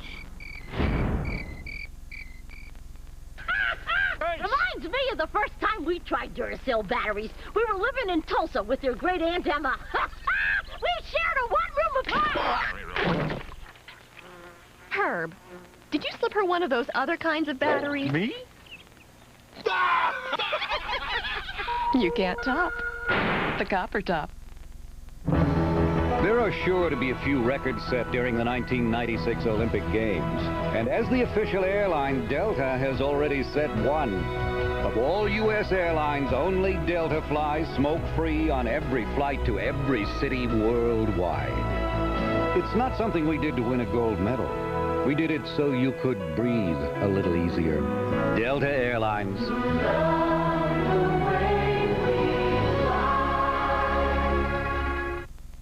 There's a golf battle brewing in Wisconsin. The PGA's best shoot it out in the final round of the Greater Milwaukee Open, presented by Light Beer, tomorrow on ABC Sports. Shades of the old days when they used to call for the Iceman. I'll tell you what, when it's near 100 degrees, you can't get enough ice. And this is the way it is now being delivered to the LSU sideline. Hundreds of pounds of ice on a forklift. It's cooking on that turf. It's really cooking down there. Keep it coming, baby. By the carload. A&M 1st and 10, just outside their own 25. Corey Pullick, play action. Dumps it over the middle and completes it to Leland McElroy. Gets a block. McElroy out to the 42.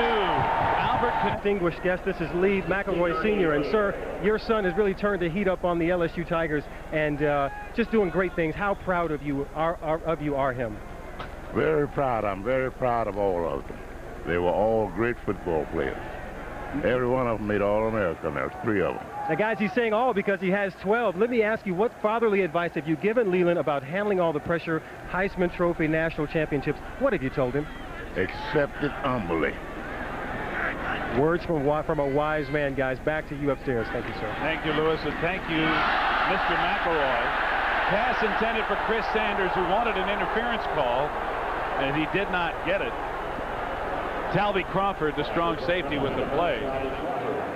I kind of like what Lee Sr. said, is take it humbly. That's right. And that's exactly the approach that Leland is have on this season. He's a very humble young man. They went out and got T-shirts before the game. One says dad, one says mom, brother, sister. Mr. McElroy in his late 70s, not in good health. We very much appreciate him coming down on the field to talk to Lewis.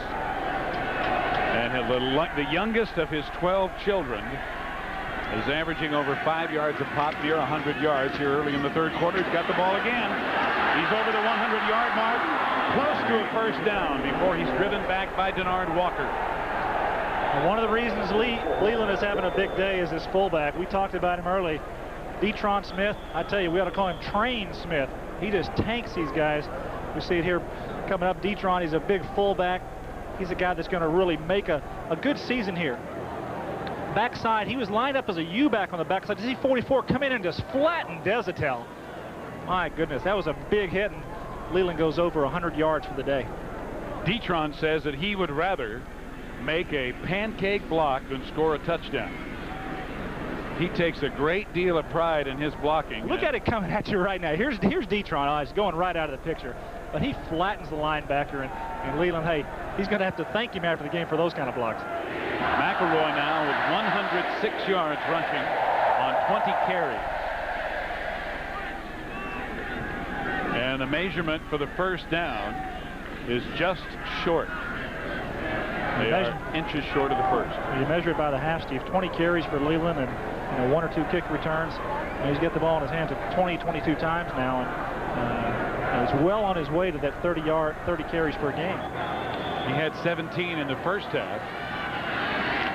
3rd down, inches to go, just outside the LSU 48. A&M leading 12-0 with 12:16 to go in the 3rd quarter. And Pullick trying to sneak for it. Bounced off the pile a little bit. And from the spot would appear to have enough for the 1st down. Alan Stansberry and Joseph Wesley making the stop. Wesley is a true freshman, incidentally, out of Brookhaven, Mississippi. Number 48 for the Tigers.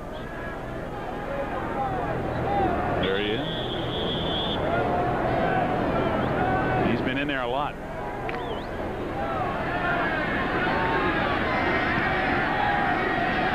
First and 10, the LSU 47. DeAndre Hardiman now in the backfield. Bullock over the middle and complete to the tight end, number 89, Hayward Clay. And another 1st down in the grasp of Robert Desatel. It's good to see the tight end get worked into the offense here. Howard Clay is a good example here. Actually, I think there may have been an alignment problem from LSU because nobody even lined up in front of Clay on that time. He just jumped straight out, pushed off the linebacker, and got the reception. He moved it down to the 35, where it's 1st and 10, A&M.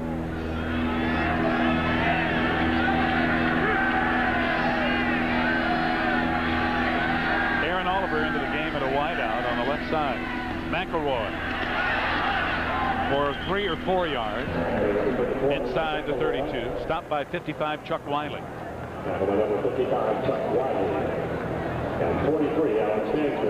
Chuck is one of those guys up there who was just a sophomore. He had 1 sack last year. He's doing a pretty good job. He's one of those surprises that Jerry Donato told me that he had in camp, and probably one of the most improved guys. He's really a hard worker, get in the weight room and work hard. Really, really pleased with how he's come along. Gain of 3. Second down and 7.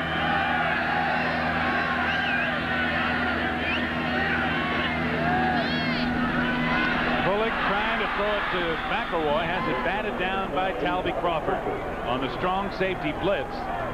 Talby, a senior out of Orlando, Florida, got up high enough to knock it down. As we bring you up to date on the ABC Sports Board, you see Florida State won big. Nebraska Thursday night off to a big start.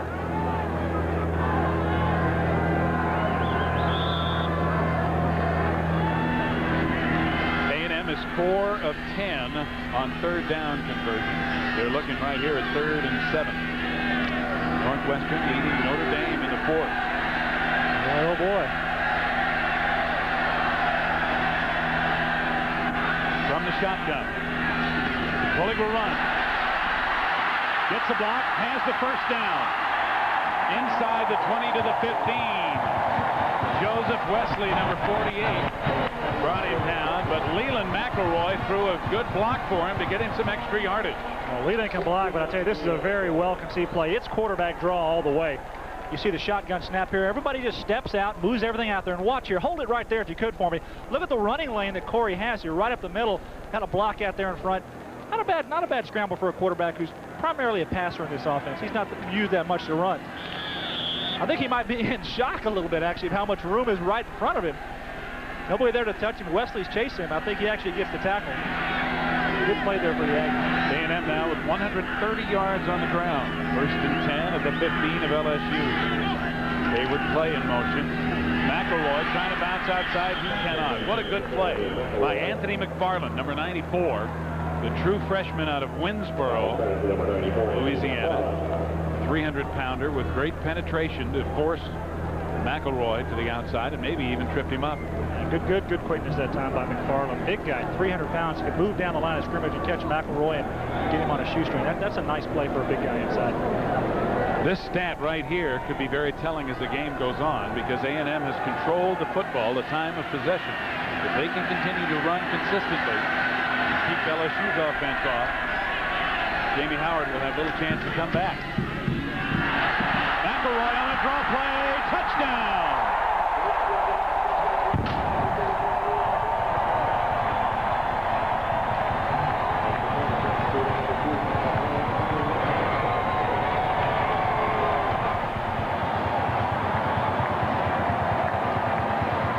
Well, when Leland McElroy has some blocking, watch here, James Brooks on the left side, the left guard. Watch him take McFarland all the way down.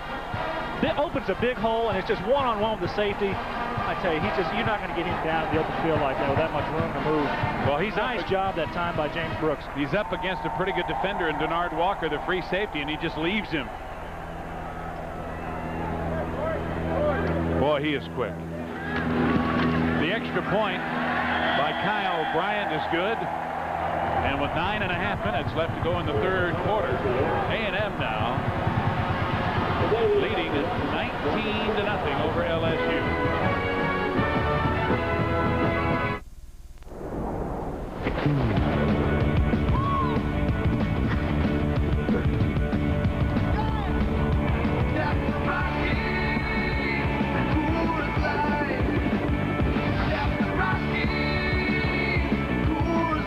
Coors Light, the silver bullet, is shipped cold to tap the clean taste of the Rockies. Tap the Rockies!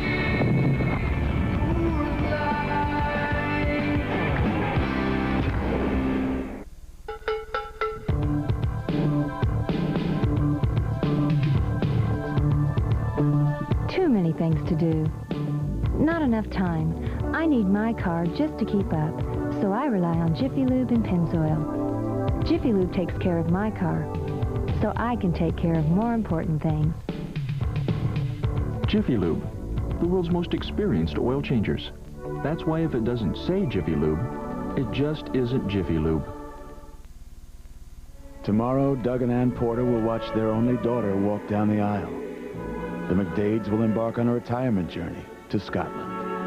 And the Sweeneys will pack the last in a series off to college.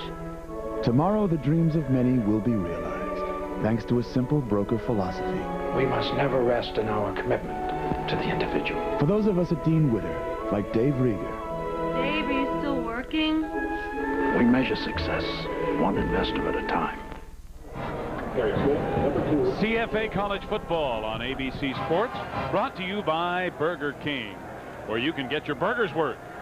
And Just for Men blends away gray in 5 minutes. Steve Zabriskie, Gary Reasons, and Lewis Johnson with you from Kyle Field. Ryan Pillions kicking it off for A&M. Eddie Kennison and Eric Smith back deep as the Aggies went on a 10-play, 74-yard drive. The lead now 19-0. Kennison at the goal line. Makes a nice move and gets it out to the 20. Ball down there by Quentin Brown, number 29.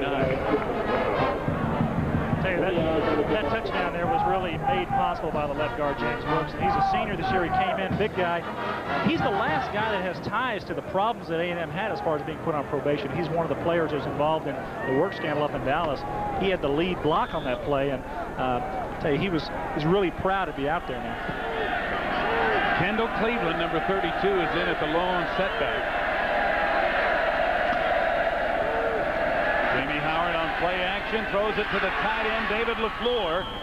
And LaFleur down at the 39, just barely short of the first down. The ball came out, but no fumble. Reggie Brown made the tackle for A&M. Finally, th're getting the ball to the 6'7", 280-pounder. Tell you, a big guy like that, he's hard to miss. You need to get him in the offense. He's one of the best they have, and arguably one of the best tight ends in the country. There's been some publications that really have him at the top of the game at the tight end position. And he's only a junior out of Westlake, Louisiana. Second down, 1 yard to go. Cleveland with a big hole, a first down and then some, out to about the 36. Knocked off his feet by Dennis Allen, the free safety, number 39. Nice job of moving the chains that time for LSU. Just a little off tackle play and get Cleveland into the ball game here. Get him in there to get some yardage. Give Falk a little rest out there. Kendall Cleveland, a redshirt freshman from Orange, Texas. And this is interesting for Jared DiNardo to begin to see these guys play in a game and really find out what he's got. Yeah, he talked a lot about not knowing what these guys can do. A lot of them are, great athletes and good players, but in their system, what they're doing, he didn't know what they were capable of doing.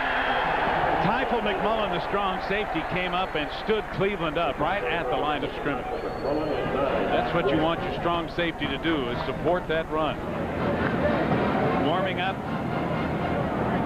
on the sideline, number 10, farthest away from you, is Stormy Case, the backup quarterback for A&M, and so we may be seeing him in the ball game and replace,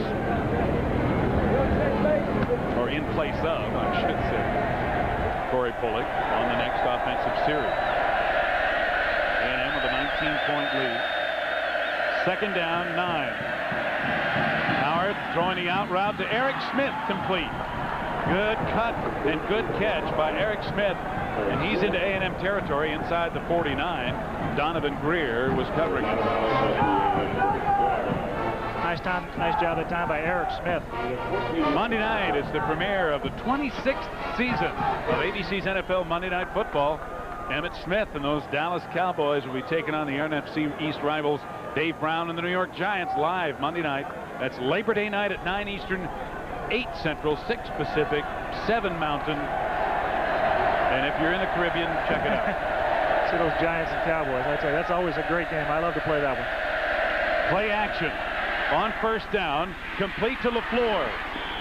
Short yardage, about a 4 or 5 yard gain as LaFleur is dragged down by Reggie Brown and Ray Mickens. And you better bring some help when you come to get a guy 6'7" and 280. Tell you, Reggie Brown, the speed catching up there. He can get to the tight end, and he covers the ground in a hurry. The ball was already caught, and he made up 4 or 5 steps before LaFleur could even turn up the field. Well, that's what the Wrecking Crew defense has so much of. I mean, there are fast players on defense all over the country. This is a fast team on defense. And Reggie Brown and Larry Walker may be two of the fastest linebackers in the country. Cleveland, good hole and a good move inside the 30. Dragged down by Teifel McMullen near the 25.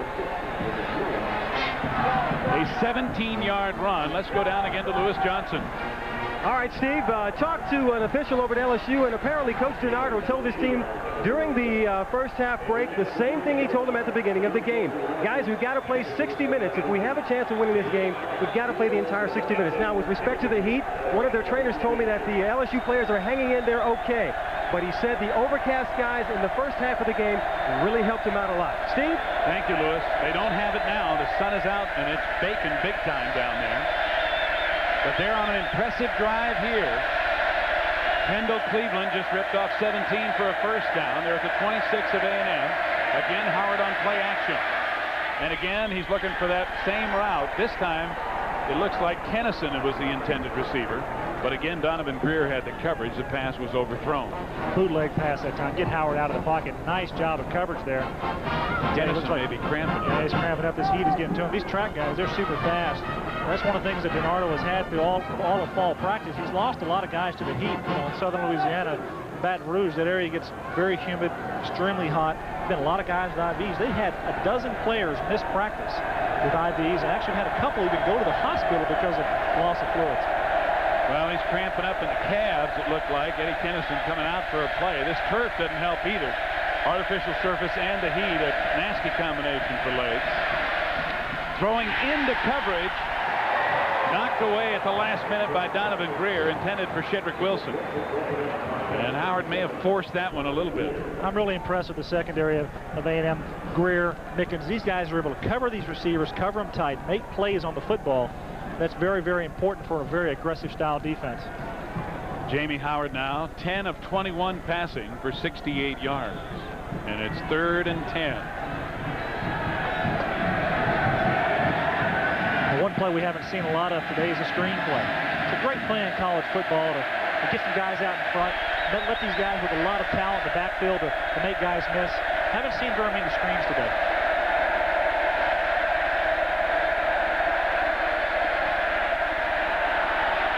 Howard looking long. A penalty flag goes down, and Eric Smith cannot hold on. He was covered by Ray Mickens, and a flag was thrown at their feet.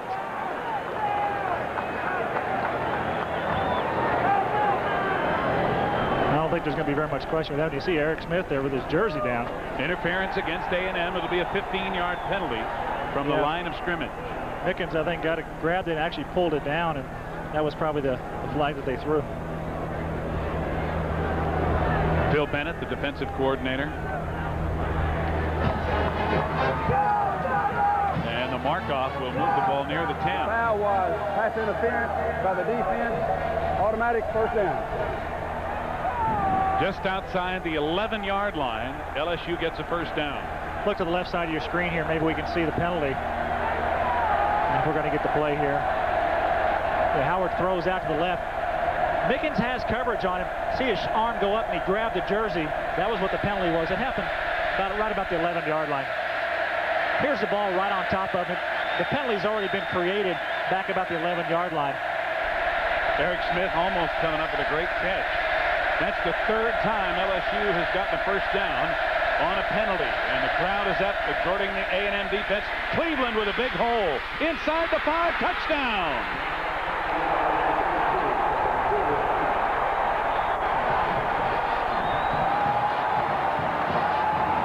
Kendall Cleveland ran right through Dennis Allen and Teifel McMullen to score from 11 yards out and put LSU on the board with 6:02 remaining in the 3rd quarter.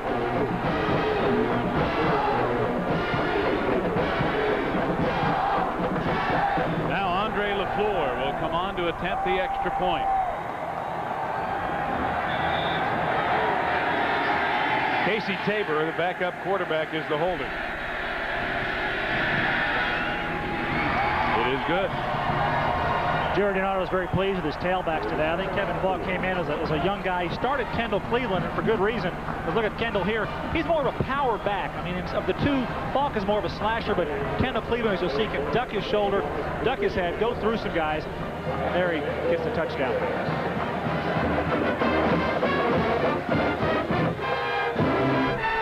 When I got rid of my gray hair, I wanted a natural look, so I didn't take any chances. I used the sure thing for a natural look called Just for Men. Apply Just for Men, and in 5 minutes, rinse. It's specially timed to blend away gray, bring back your natural look, and condition hair. It's a sure thing. Just for Men, the sure thing for a natural look. And now try Just for Men Color Gel for the hard-to-color hair of mustaches and beards. Brush in, rinse out. Just 5 minutes. Hey, Red Dog. What? Do you ever wonder why we're here? Where? You know, here. Why we exist? No. How come? I got better things to think about. But why are we the way we are? I mean, I'd give anything to be as big as you. True. You ain't big, but you're real quick. Quick? Yeah. I guess it all evens out then, huh? Well, that might be pushing it. Red Dog. Hey, Red Dog. Yeah? Full moon tomorrow night. I'm there, buddy. If you're wondering what's cooking at Chili's, well, we're cooking up a table of fun. We've got a menu that'll bring you to Chili's, a little something for everyone. We've got it flamed, grilled, barbecue, so make it a date. And if you're sweet tooth sleeping, we can shake it awake. Let your appetite bring you to Chili's, 'cause we're cooking up a table of fun. Chili's, like no place else. Did you know that Texas A&M and LSU each have produced a Heisman Trophy winner? Yes, they have. And not a lot of schools can say that. John David Crow for the Aggies back in 1957, and the great Billy Cannon of LSU 2 years later in 1959. Boy, there's two great names from college football history. And here's a guy that could add another Heisman Trophy to the case here at A&M this year. Leland McElroy. He will not take the kickoff as it's taken by Sir Parker. The freshman running back downs it, and A&M will have it 1st and 10 at their own 20. Let's go down and check in again with Lewis Johnson. Lewis. All right, thanks, guys. I'm joined by the beautiful mascot of Texas A&M. This is Reveille. She's a 2-year-old collie, and let me tell you how much they revere their mascot. Outside the stadium is a cemetery where all of the past mascots, the past Reveilles, have been laid to rest. Now, their positioning allows them to be able to see the scoreboard all the way across the field. Guys? And I know that's important. Boy, that's a beautiful animal, isn't it? Reveille the 6th. Well cared for by the Corps of Cadets.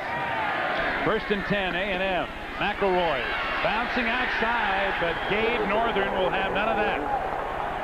And when Big Gabe gets a hand on you, you're generally going down. With this defensive stand for LSU, they've got to feel like they're in the ballgame with the touchdown they just scored. We didn't see Case come into the ballgame here for A&M. Pulick is still in there at quarterback. With that score, I guess R.C. Slocum wants his best crew in there. Well, that score by LSU, by the way, which culminated an 80-yard drive, is the first time LSU has scored here at Kyle Field since 1991. 2nd down, 10. Pulick, nice fake. Sidearm, fires it complete. Detron Smith busted out of bounds at about the 21 for only a gain of a yard or two. Alan Stansberry with a good defensive play. Pulick took a wallop that time. The bootleg pass, you can see he's not very happy about that. David Carmona, number 75, put the pressure on. There you see Air Force win over BYU. That's a big one in the WAC. It's Colorado State.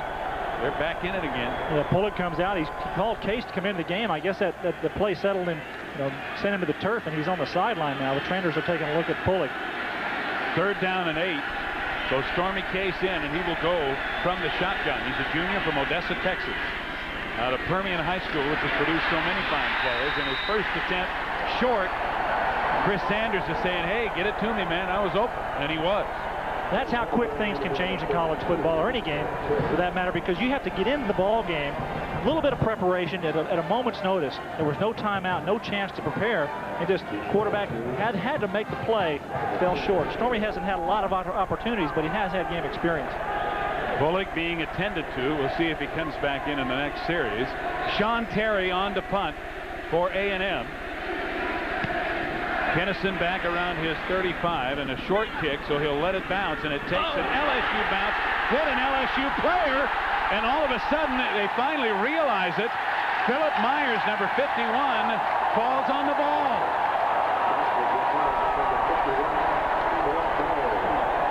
Jared and I can't believe that. R.C. Slocum, what a stroke of luck. Punting the ball, and it turns into a 32-yard gain by your punt team. Boy, how many times do you hear it in practice on the kicking game? Get away from the ball. The coaches are always trying to get players to get away. And here it takes a funny bounce, and it goes right off the helmet. It looked like it was Chris Green, number 28, who's a reserve safety. And then Chris Green winds up making the tackle. I don't think Chris saw it till it came up and hit him in the face. Huge hole for McElroy. And boy, if it hadn't been for Talvey Crawford, McElroy would have had a whole lot more. Corey Pullick is back in the game. He must be okay. They're going to try to open the holes up here for Leland and keep this drive going. Big play in the kicking game once again, Steve. McElroy with over 100 yards rushing and over 200 yards of all-purpose yardage so far today. I guess that's no surprise. Be a surprise if he didn't. He's got it again. What a move. Dancing outside to make something out of nothing. Driven out of bounds at about the 32. Troy Twilley finally knocked him out. I tell you, watching the game from up here, as he jumped, the stands on this side just all stood up in amazement of what this man can do. Making people miss, change direction. They all wanted to see exactly what Leland is doing on that play. Nice job of running. And for the third year in a row, Leland McElroy won the A&M preseason conditioning contest, which is pretty rigorous. Oh boy, I tell you, shuttle run, speed, ability, jumping, bench press, what, over 400 pounds? 400 pounds. He weighs 200 pounds and bench presses 400. He's got 138 yards. He's out of there for a rest. Sir Parker, a freshman out of Los Angeles, number 8, back in at tailback. And he has the ball. Short gain down inside the 30 for about a 3-yard run. Chuck Wiley, 55, and James Gilliard, number 7, make the tackle.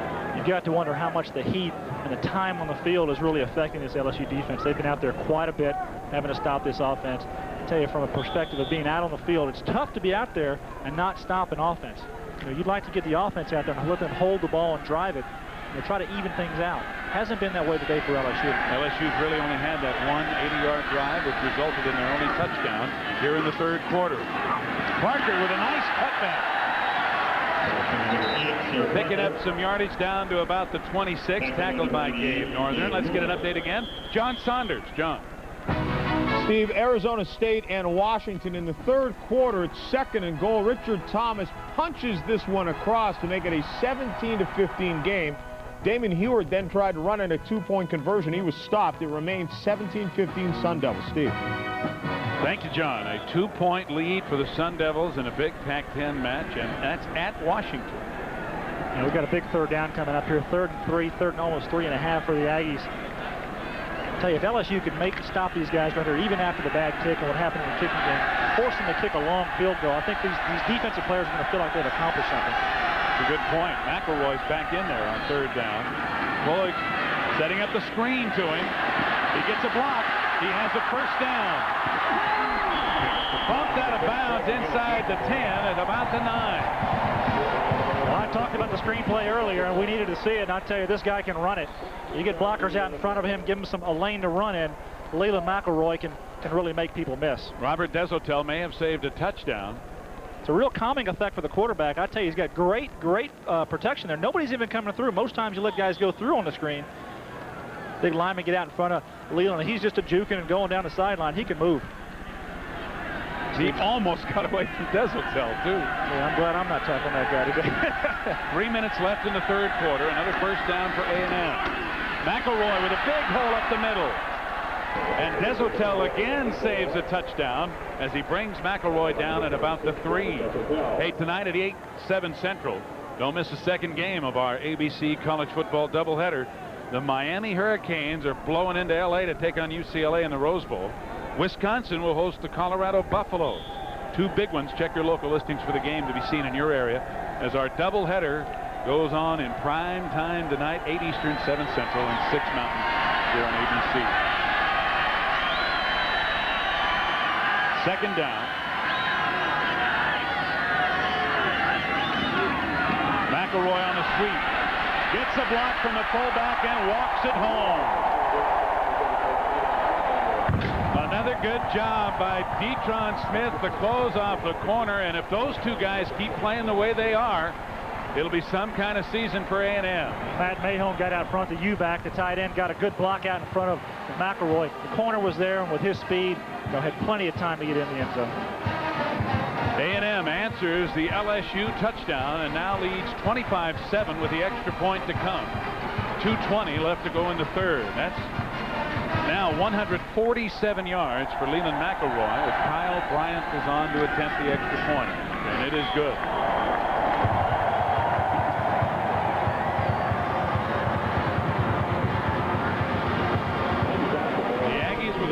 Of their own after LSU had gone 80 yards for their first score. And it's a 26-7 lead with 2:20 to go in the third. Again, let's go down to Lewis Johnson. All right, Steve, thanks. I tell you, the heat is really taking its toll. Quarterback Corey Pullig has been taking salt tablets as of yesterday morning and today. During the time he came off the field, the trainers were working on his quadriceps. They were massaging them, trying to keep him loose so he can stay in the game. And right now, the temperature here looks to be just over 100 degrees. But I'm going to be honest with you guys.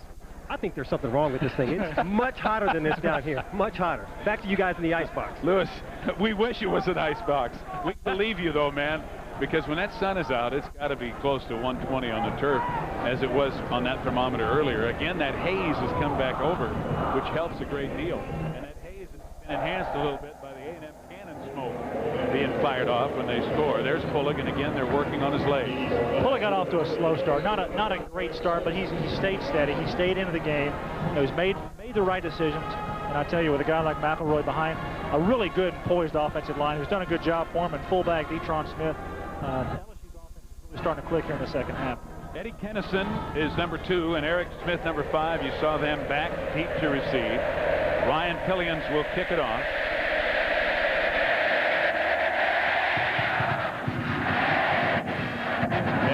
At the 2. He's got some speed at the 40. Hauled down as he crosses the 45 by Donovan Greer. I'll tell you what, we haven't seen enough of Eddie Kennison. A 46-yard return. He is one exciting player in his own right. Eddie Kennison is one of the guys who was on the LSU track team. He and 2 other players on the ball club. He missed spring ball because of track. He stayed on the track team. It's one of the things that Jerry DiNardo really didn't care for, because the track guys kind of separated themselves from the football team. He's at LSU on a football scholarship, and Eddie Kennison is a tremendous player. And every time he has the ball in his hands, he's capable of making big plays like this. He is a breakaway, explosive type runner. And I tell you, guys, when you're covering this guy, see, he's got the ball in his hands. You really have to be concerned. Donovan Greer making the tackle and injured on the play. He may have cramped up, too, the way he's grabbing his calf there. This is a good day for it, I'll tell you. You can turn a negative into a positive. I'll tell you, these Tigers have not lost their heart. They are fighting back. You make a big kick return like that, get out to near midfield. Excellent position for the offense to start. Now it's a chance for Jamie Howard to get this offense going. I'm really surprised that they haven't spread the ball around offensively more with LSU. Maybe Jerry DiNardo feels like he needs to hold it close to the vest and get with the guys he wants to move the ball with. But when you've got a tight end like LaFleur, you've got to find a way to get him the ball. Got to find a way to move him down the field.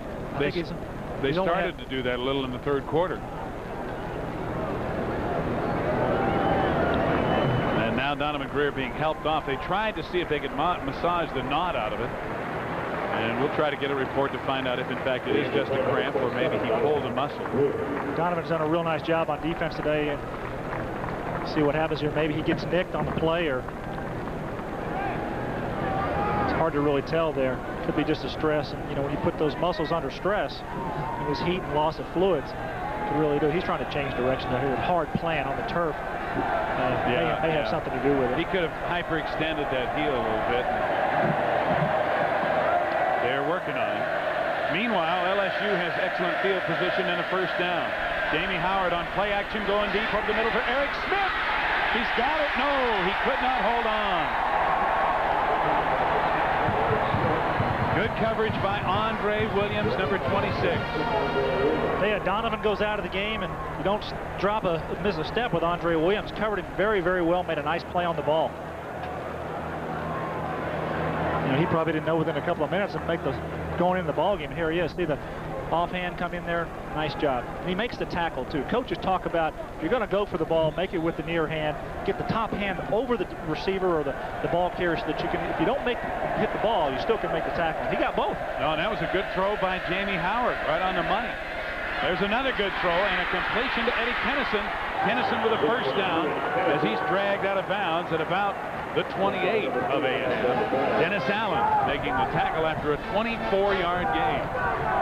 I believe Donovan got back in there. Donovan Greer, number 27 for A&M, and he just let Eddie slip by him one time and missed the tackle on him. That's what happened there. Got a little careless in his coverage. They marked the ball at the 28. First down, LSU. A&M leading 26-7. Under 2 minutes to go in the third quarter. Play action to Toomer. Throws it to Chris Hill, and Hill blasted out of bounds on the far side. Larry Walker, number 32, had the coverage. You see Chris Hill in the ball game. We just found out that David LaFleur is on the bench with got some kind of a knee injury, and we don't know what his situation is or where he might return. Maybe Lewis can follow up on that for us. The game just inside the 20. And Northwestern has defeated Notre Dame 17-15. Boy, what a win for those Purple Wildcats. I tell you, that is a big, big win for that program. The blitz is on, and I think A&M may have come across the line a little too early. Trent Driver was trying to blitz from his linebacker position and may have been premature.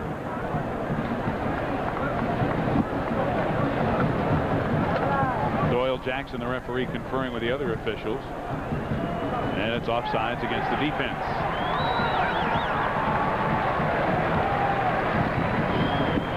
That was a dead ball, offsides by the defense. There you see David LaFleur, the tight end, with his left knee wrapped. I tell you, out of the ball game, not even as a receiver, but a blocker and a settling effect out there. He's a guy that's really needs to be in there. I'm sure he's very disappointed not being able to play here. Nicky Savoie, number 11 in the game, replacing LaFleur at tight end. You can see David shaking his head. He can't believe it. That penalty, the 6th penalty against Texas A&M for 45 yards. LSU has had only 1 penalty for 5 yards. It is first and 10, just inside the 15 of A&M, and Jamie Howard asked for timeout. LSU. 1 minute, 52 seconds remain on the clock in the third quarter. And it's a 19-point Texas A&M lead. Jared DiNardo needs a score here with his offense. I think they need to get down and get a touchdown or really stay close to this A&M team right now. If they come up with just a field goal, it may not be enough. They need to really try to punch the ball in here. They've got first down on the 14-yard line. Good opportunity. Well, the kicking game has been a huge factor today, and with the way they have been able to move the ball here in the third quarter against A&M's defense, they may, if they get to a 4th down situation, go for it in an effort to punch it in. And they have to also feel like they may not get that many more chances. That's right, chances here. I'll tell you, the way this A&M team, they can drive the ball. They've got the running backs. They've got the depth. That's the one thing that A&M has, going with them for this season. They have depth at all positions. They're able, if one guy steps out, as we saw Greer go out of the game at cornerback, Andre comes in there, Andre Williams, and makes a nice play. And that's what they have going for them. LSU, they're looking for depth. They have guys that, when their first team is out of there, their first unit is out of the ball game, somebody stepping in is a really young player. There's on their offensive group, on their 2 deep, there's 4 or 5 true freshmen that are there and may be forced into playing probably earlier than they would like to be. Maybe DiNardo would like to redshirt those guys, get a little more seasoning. But nonetheless, that's what they're faced with this year. Well, this is a really good test for them to start against A&M on the road and have Jerry DiNardo find out what he's got in a hurry. These guys could grow up here very quickly, and they could be some kind of ball club before the season's over. 1st and 10 inside the 15. Cleveland, nowhere to go. Right there in the hole is Edward Jasper, the nose guard, number 95. And at 290 pounds, once he gets a hold of you, it's going to be hard to get away. I tell you, they missed him. I don't think anybody blocked him. How can you miss a guy at 295 pounds? I think Jerry's asking the same thing. Say, hey, somebody put a hat on this guy. Save my running back. Cleveland lost a yard because of Jasper's penetration. I tell you, he takes, when he sets the huddle, he takes up the huddle. Check out those legs. I tell you, that's a big guy. 2nd down, 11. Just about a minute left in the 3rd. Now timeout called by Howard again. That means LSU has, what, 1 timeout remaining in the ball game. Well, what happened there is A&M, they were in an over front. They shifted their defensive front. They were actually misaligned. Jamie Howard looks at, hey, I've never seen this before, Coach, so I need to get out of this situation. We want to remind you that Monday night, remember, it's the season premiere of ABC's NFL Monday Night Football, the Dallas Cowboys and the New York Giants right here. Also on Monday night, Action Monday, Jeff Fahey stars as the Marshal. Be sure to check your local listings for the times in your area for ABC's Action Monday, Monday Night Football and the Marshal. I actually think, if I'm right here, on Monday night, my former teammate Phil Simms gets his jersey retired with the Giants. I'm certainly going to tune in and watch that. Phil had a great career in New York and very deserving of having his jersey retired along with another teammate of mine last year, Lance Perry.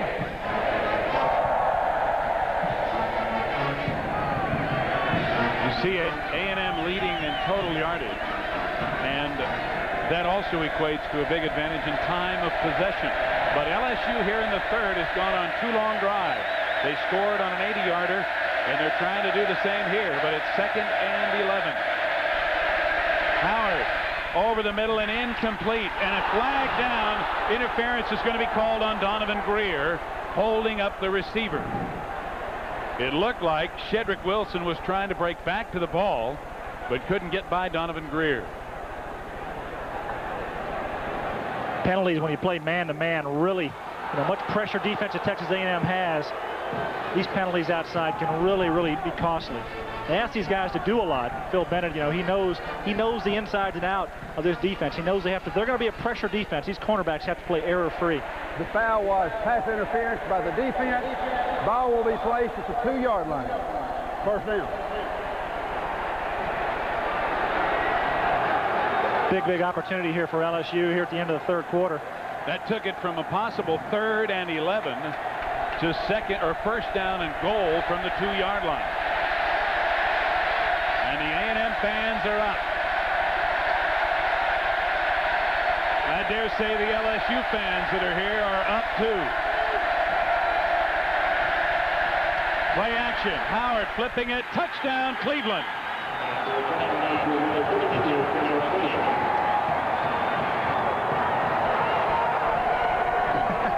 They put 3 in the eye and ran Kendall Cleveland up and out. And Jamie Howard hit him on the rollout for another LSU touchdown. It's 26-13 with the extra point to come. That's something you don't see very often is this triple I. Look from the back here. See 3 guys in there, and Cleveland just going to slip right through. Normally he'd be out on the wing, and I think these guys who had coverage on him might have just lost him in the mix.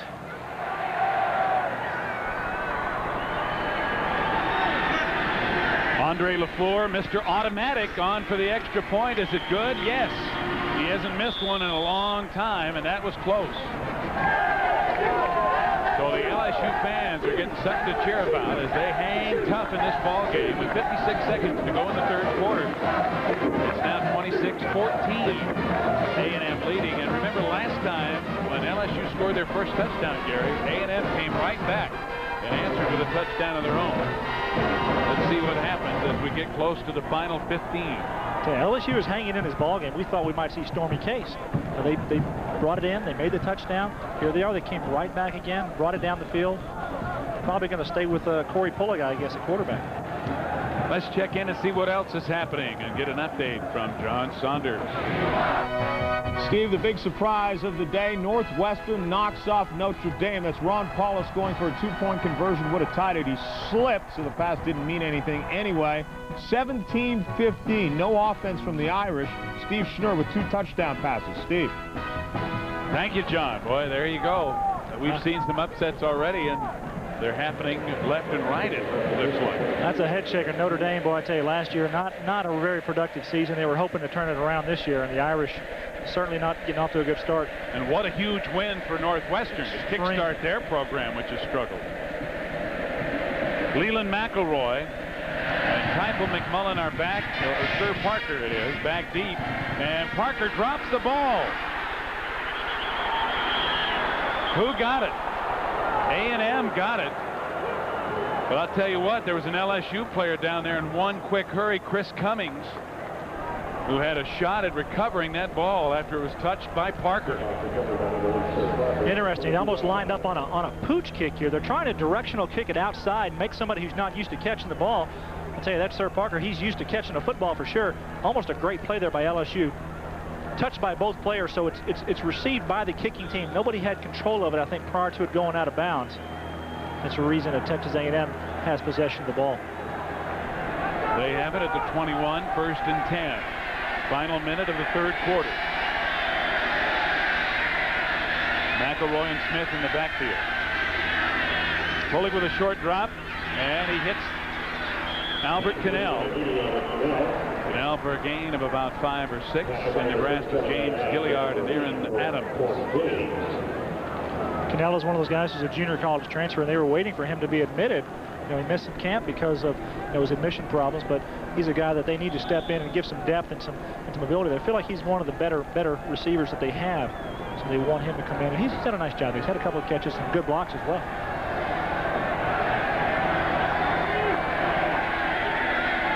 Second down and 4. McElroy on a delay, touchback, and will not get the first down. Good play by Greg Hill, the strong safety who came up very quickly to support. Let's get a comment now from Lewis Johnson. Steve, I just saw a very interesting thing. Coach Slocum just dropped his headset, came back to the defensive line that was sitting on the bench, and said, hey guys, you can't do this. The offense has been taking the ball down the field, but then you get on the field and allow the LSU offense to march their way down the field and score the touchdowns. He said, what you need for us to win this game is right between your chest. It's your heart. Steve? Thanks a lot, Lewis. That's what he wants from that wrecking crew is control of that line of scrimmage. That's the end of the 3rd quarter. More between LSU and A&M after this from our local station. More paste, thick, and chunky salsa. Here.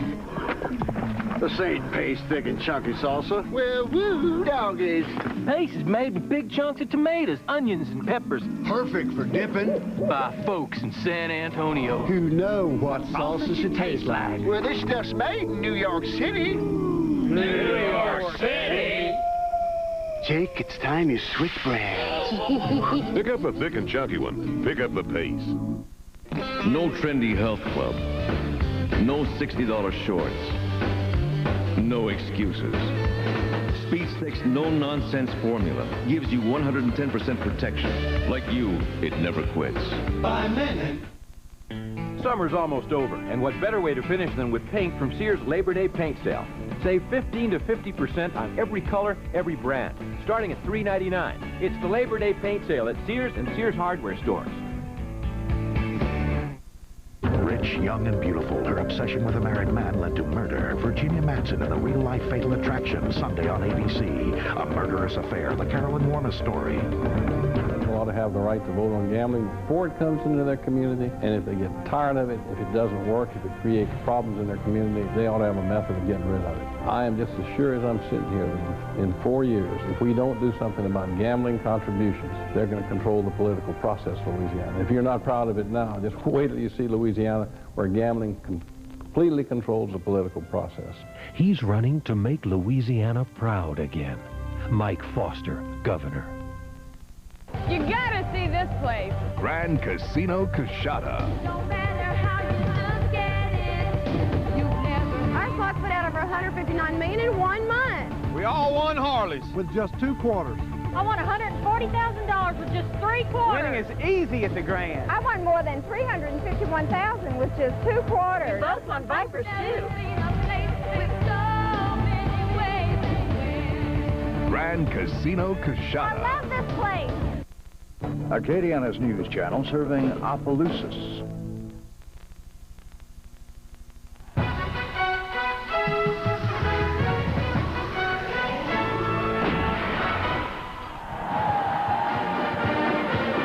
Final stanza here at Kyle Field, and they're up with the traditional Aggie song, and that continuous motion. They stand most of the game here at Kyle Field. Steve Zabriskie, Gary Reasons, and Lewis Johnson with you, and A&M beginning the 4th quarter with a 3rd and 4. Pulling on a delay to Leland McElroy, who has the first down. McElroy breaking into the secondary.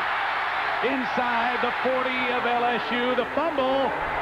The play is still alive, apparently, and they turn the ball over. Alan Stansberry got it and went the other way. Well, it looks like it's going to be a great play for Texas A&M. Turns into a big play for LSU. Going to have great field position. McElroy, I thought, was going off to the races. There were some guys who were just catching up to him. I tell you, these LSU players, they have heart. They tracked him down. I'm sure Leland is not going to be very happy about this. Nice little delayed draw. We got the guard pulling around. He's going to make a block on the outside. Doesn't even matter. Leland's around the corner. Got a linebacker there chasing him and catching him. Strips the ball out, picks it up, and goes with it.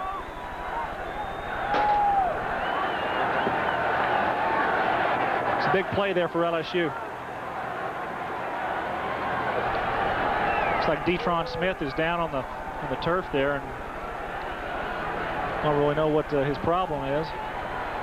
Shaken up, obviously, on the play. It appears to be some type of leg injury. It's Calvin Collins, a guard. It's Calvin, yes. And not Detron Smith. McElroy ripped off a 34-yard run, but the return by Stansberry was a 17-yard opposite direction, which wiped out half of that gain and gave LSU the ball at the A&M 45. A&M leading 26-14, and now LSU, which has scored on their last 2 possessions, has a first down in A&M territory. You talk about Stansberry as a defensive player, linebacker, just 6'1", 225, chases McElroy down, strips the ball, picks it up, and makes a 17-yard return. That's an excellent play there for a linebacker. Let's check out the stats from the 3rd quarter of play. Well, things are starting to even out here in total yardage, 172 to 294.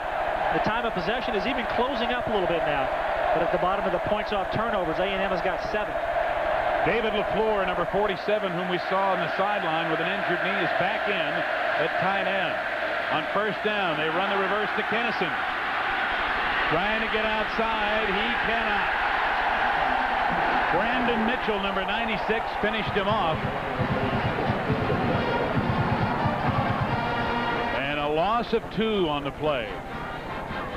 Back to the 47. I'll tell you what, when you run those misdirection plays, it's usually good against a fast defense, Gary. But these guys are so fast and pursue so well that if you take a long time developing, they're going to catch up to you. And so well coached. These defensive line, these guys stay at home. Brandon Mitchell did a nice job. He's on the left side. He's got left side contained. Nothing came back this way. Second down and 12. Kendall Cleveland at a tailback as Howard now rolls away from pressure. He's going to try to run for the first down and be just about a yard short. He needed 12. He got 11 before Ray Mickens ran him out of bounds. Hey, Phil Bennett's not happy about that one. He's got these guys chased out of the pocket. He's got a good contain on the left side, but the right side broke down and allowed Howard to get outside. Jamie's not known for his running ability, as I said earlier, but did a nice job. They're getting 9 yards and coming up 3rd short. 3rd down and 1. I've been impressed by Jamie Howard looking at him on tape. He's a good athlete, as we mentioned earlier. Drafted by the Atlanta Braves, pitched in their minor league organization. Took this last summer off to concentrate on football. And Morris Watts talked to him about staying there, keeping his throwing motion intact. Cleveland, big hole, first down. It closed quickly as he takes it down to the A&M 32. Dennis Allen, number 39, on the stop. Giordano was working that sideline. I think he's changed shirts 2 or 3 times. He's been soaked. It's hot down there. And he doesn't stop either. Cleveland now has picked up 49 yards on 10 rushes. Bill Bennett signaling in the defensive call for A&M. I wonder if he's using the same signals that he used at LSU. They might know his signals. He's probably changed them up just a little bit. LSU 1st and 10 at the 32. Play action. Setting up the screen to the tight end. LaFleur will go nowhere. Hammered by Dat Wynn, number 9, and Ray Mickens, 24. Nice play that time by Wynn. Get out there and make a big pop on a big tight end. I don't think David's got as much mobility as he'd like. His knee he's obviously favoring it out there. He also had to turn back to that ball a little bit, which put him in an awkward position. He did, however, gain about 5 yards. It'll be 2nd down and 5. The ball now at the 27 of A&M. Less than 13 minutes remaining in the game. Kevin Falk, number 3, back in at tailback for LSU.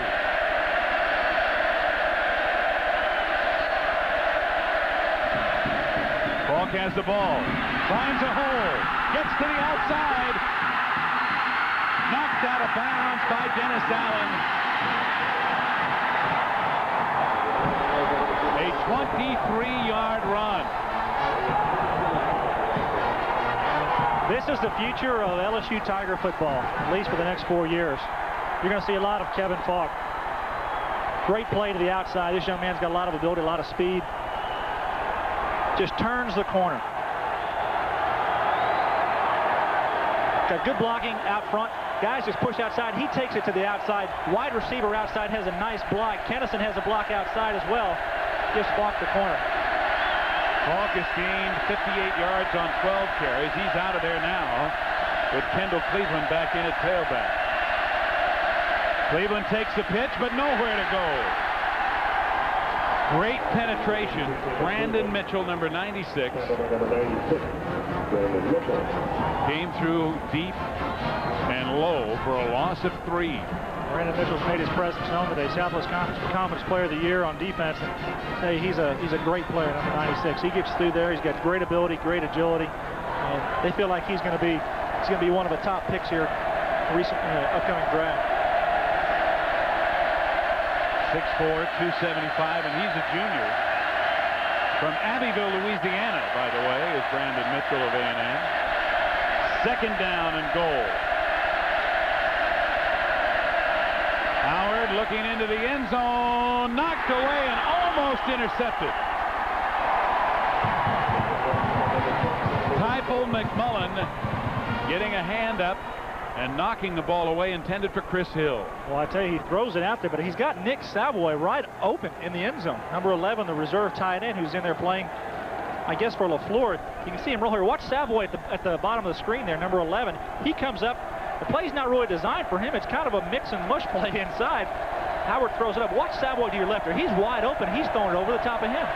Just a poor choice there by Howard.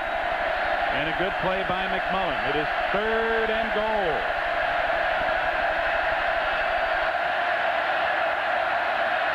Howard with a short drop looking for Wilson. Incomplete. Wilson complaining to the official that Donovan Greer interfered with him. Well, it even almost looked as if he might have had possession of that ball on the ground, then it popped out late.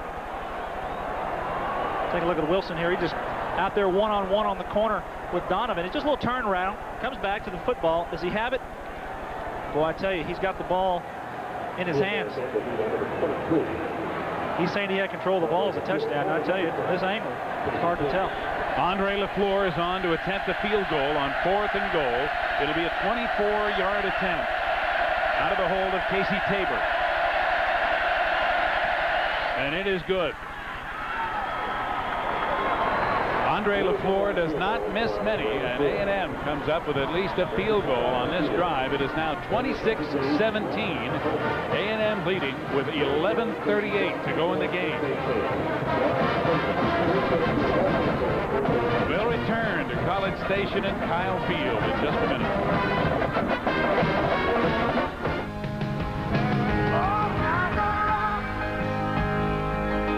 The sun upon my whose idea of luxury is any place they can take a load off, Chevy introduces our all-new interior with the comfort of available leather, the security of an airbag, and the pleasure of power-adjustable lumbar seats. You could say these guys are sitting pretty. We just wouldn't advise it.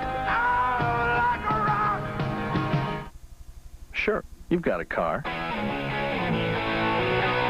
got a dog, even got some fun-loving friends. But have you got what it takes to be a mountain man? All it really takes are the 2 cool beers of the mountain man. Smooth bush beer and easy drinking Busch Light. So, be a mountain man. All you gotta do is head for the mountains. Hey, sports fans. Hitachi Ultravision destroys the myth that there's nothing like the real thing. So get real with Hitachi and let the games begin. Hello? Attention theater buffs. With its ultra-clear, ultra-bright, ultra-sharp picture, Hitachi Ultravision asks the question, to be real or not to be? Bet you always thought Hamlet asked that. Ultravision home theater. TVs, VCRs, camcorders. Only from Hitachi. The Miami Hurricanes go into UCLA to battle the Bruins, or the Colorado Buffaloes stampede into Wisconsin. It's a primetime showdown on ABC's College Football tonight. Take a look at this last play with Shedrick Wilson. He pushes off here. Jamie Howard throws a good ball. It comes back for the pattern. I think he has possession there, down. I believe that might have been a touchdown. It's a judgment call whether or not he had possession of the football, whether or not the ground can cause the ball to be incomplete. It certainly looks on the replay like he had it enough to have it called. The official that made the call was behind him, however, and may not have seen that he had that much of a possession of the ball before he made contact with the ground. McElroy returning the kickoff, has blockers. Cutting it back and dancing out to about the 41. All down by 21, Kevin Franklin. A 31-yard kickoff return. And we've got an A&M player down on the field.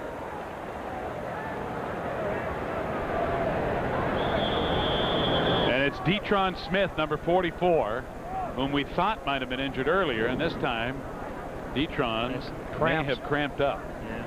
Back to the touchdown, the potential touchdown or field goal. The game would be now a 26-21 ball game. A striking distance there for one touchdown for LSU. That's the difference that call made.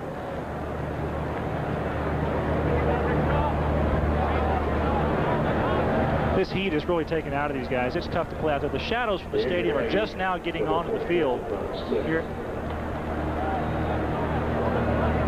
And Detron obviously in some pain, because when those calf muscles cramp up, boy, I'll tell you what, it's debilitating. Hey, we want to remind you that tomorrow the PGA's Best Take Aim in the final round of the Greater Milwaukee Open, presented by Light Beer. Our leader after 3 rounds is Scott Hoke, and live coverage begins at 4 Eastern, 3 Central, and 3 Pacific tomorrow, right here on ABC Sports. Final round of the Greater Milwaukee Open. And Detron's going to have to be out for at least a play, and he'll be doing some more stretching than that to get rid of those cramps. It's amazing how when you get those cramps, Gary, it's like you've been shot with a gun. I mean, you just go down. There's nothing you can do about it. Pain is immeasurable, I tell you. It's something that's really bad. I'll tell you about the effect that Leland McElroy has had in this ball game and his chances for the Heisman Trophy. He's going to need to do this kind of performance week in, week out. 303 yards, all-purpose yards today for Leland so far. Mark Broyles replaces Detron Smith at fullback, and Corey Pullick, trying to get it to his tight end Hayward Clay, had pressure from Gabe Northern, number 88, who's been pressuring all day long. Northern and Stansberry, good players there. Northern is the rush specialist on this team. I tell you, I talked to the defense coordinator Carl Reese, and he said, I've got one word to say about Gabe Northern: pass rush specialist. Well, when you're talking about Gabe, I guess it can be one word. I guess. Georgia Tech with a huge opening win. Georgia beating South Carolina in a big one for head coach Ray Goff. Pulling 13 of 26 for 119 yards so far. McElroy looking for a hole, but Gabe Northern waiting for him. And big Gabe puts Leland on his back. You know, with all the guys doing all the running out here, the guy who's had the workload is Leland McElroy. He's had the ball over 30 times, it seems like, today. And It just tells you the kind of condition and the shape this athlete is in and how he's prepared himself for this season. Coach Slocum, was really pleased with how he came into camp, and all of his team was like that. Bernardo, on the other hand, only a third of his team passed his preseason conditioning drills. It really upset him that 2/3 of the team were not ready to play and come into camp in shape. And he had a tough camp because of that, too. 3rd down 11, pulling from the shotgun, throwing it over the middle, in and out of the hands of Albert Cannell, and incomplete. It was picked up on a bounce by the fullback Mark Broyles, but it's incomplete as Torrey James had the coverage on Cannell. Can't fault Torrey Pullig on that throw. Cannell's got to make those grabs. Torrey's doing a nice job out there. His numbers are, are not great. They're not terrible either. He's coming along, about 50% completions. That one should have been one in his favor. We have about 10.5 minutes left to go, and A&M is going to have to give up the football to LSU once again. Sean Terry on the punt, and LSU's punt receiving team is just now on the field. Terry with a boomer. Kinnison takes it over his shoulder at the 1-yard line. Kinnison with a block. And Eddie Kinnison up across the 35 to the 36 before he's hauled down. A&M fans wanted a penalty on a block in the back, but the 58-yard punt outkicked the coverage for A&M, and Warwick Holdman, number 43, a reserve linebacker, had to make the tackle. A 35-yard return by Eddie Kinnison, and he's hobbling off, and he's been bothered by that sore leg all day. LSU back on the attack, and again they have good field position. It's 26-17 A&M with 10:21 left to play.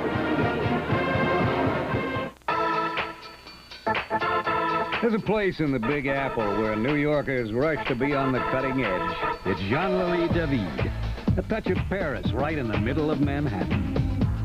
So if you're looking for a new you, drop in anytime at any of their locations. You don't need an appointment, just your Visa card. Because when it comes to your hair and Jean-Louis David, American Express just won't cut it. Visa, it's everywhere you want to be. You know, I never really learned my school fight song. Oh, I know it. Hell, alma mater. For Eagle feeling so true. Give me some music. They lit up scoreboards from Ann Arbor to Tuscaloosa. They were warriors of Saturday afternoon. Sons of Notre Dame. On to victory, strike up the band. Now relive it all with Burger King Legends of College Football Cups. Free when you upsize your Whopper value meal for just 39 cents. Obviously, a wiser choice than a fight song album. They're all true blue. We'll all stick together. The BMW 325i, the Volvo 740, the Mercedes 190. Forget it.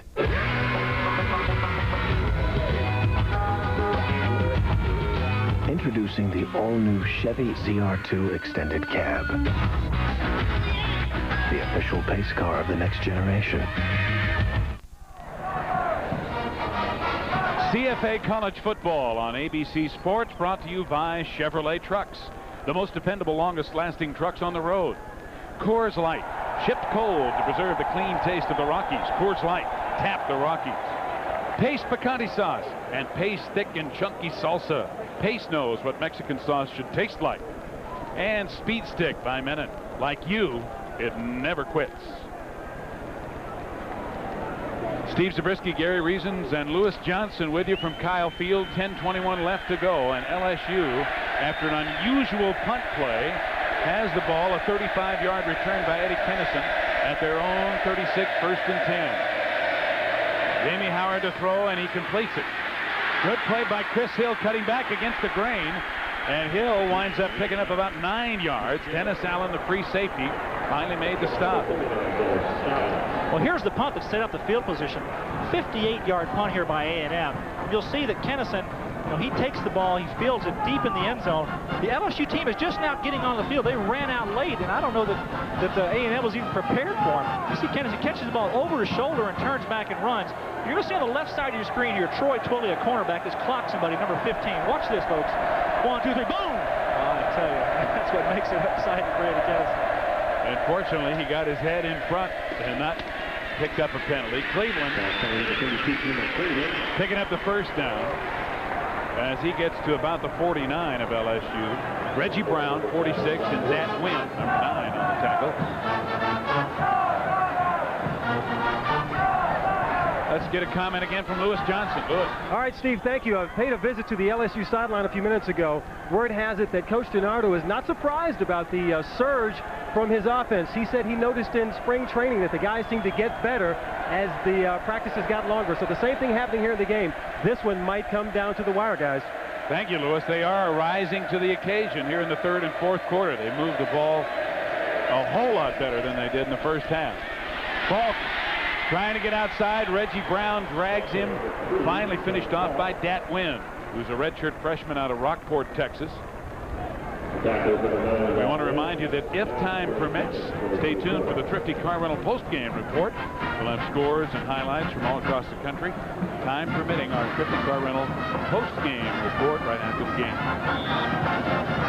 That's what post-game means, isn't it? Post-game after the general. Yeah. It's too late for the pregame. 8.5 minutes to go. Second down, about 7. Flags fly, whistle, stop play, illegal procedure, possibly against the Tigers. Like it might have been a late snap, but it moved a little bit. I don't think the ball came up. The quarterback was expecting the football, and I think it came late. So that'll push them back 5, back in their own territory. Foul is a dead ball. Illegal procedure by the offense. Still second down. Except now it'll be second and about 12 yards to go. LSU now at their own 46. I'll tell you what, LSU's been fairly penalty-free, though. They haven't had that many today, and that's something positive Jerry DiNardo can look at for a first game. Anytime you go into a first ball game and you have few penalties, it's really been on both sides of the ball. It tells you these teams have been very well coached. Howard flipping a quick out to Eric Smith. Stopped immediately at the 49 by Ray Mickens. Eric Smith, a senior from Vero Beach, Florida. He's a hurdler on the track team. Got 4.3 speed. He was there in spring practice. That's the reason he's the starter ahead of Kennison. He was there in the spring, and Eddie's going to come along this year and potentially, he might get on the field with Smith. Both these teams are blessed with both talent and speed on both sides of the ball. Third down, 7. And the A&M fans are up for the wrecking crew with 7.5 minutes to go in the game. Howard setting up the screen. Toomer with a fine catch, but he won't make the first down.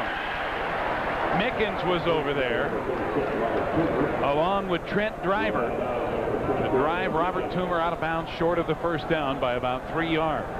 We haven't heard a lot about Robert Toomer today. He's a fullback for them this year. He was played tailback at the beginning of last year. Had 150 carries, 5 touchdowns. They didn't really have a true fullback. That's one of their problems, so they had to put Toomer in there, and they're going to rely on Falk and Cleveland to be the tailback this year. Hopefully, Toomer can grow into the position. Well, maybe not literally, figuratively. 4th and 3, and LSU will go for it at the A&M 44.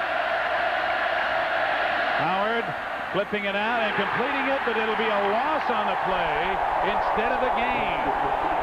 Fine play again by Teifel McMullen, the strong safety, who has made a number of big plays today, including knocking down a potential touchdown pass in the end zone. 7:18 left to play. LSU turned away. A&M will have it on downs when we come back. When we developed our new advanced handling and driver control system, we looked to Lexus and BMW. But we didn't stop there. Introducing the all-new Chevy Blazer.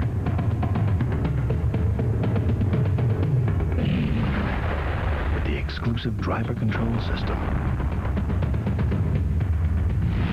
Even if you never take it this far, it's nice to know it's there. Hey, you get into fitness, you're likely to get into athlete's foot, and that could be tough. I mean, look at, you've got all that itching and cracking stuff, and watch this. Boom, even burning. You see that? Now, that's what you call a really tough case. That's when you want a medicine that acts tough. Boom, tough actin, Tinactin. See, Tinactin cures even tough cases of athlete's foot fungus. It's clinically proven. No wonder it's recommended by pharmacists. You got a tough case of athlete's foot? Get this. Boom! Tough actin Tinactin.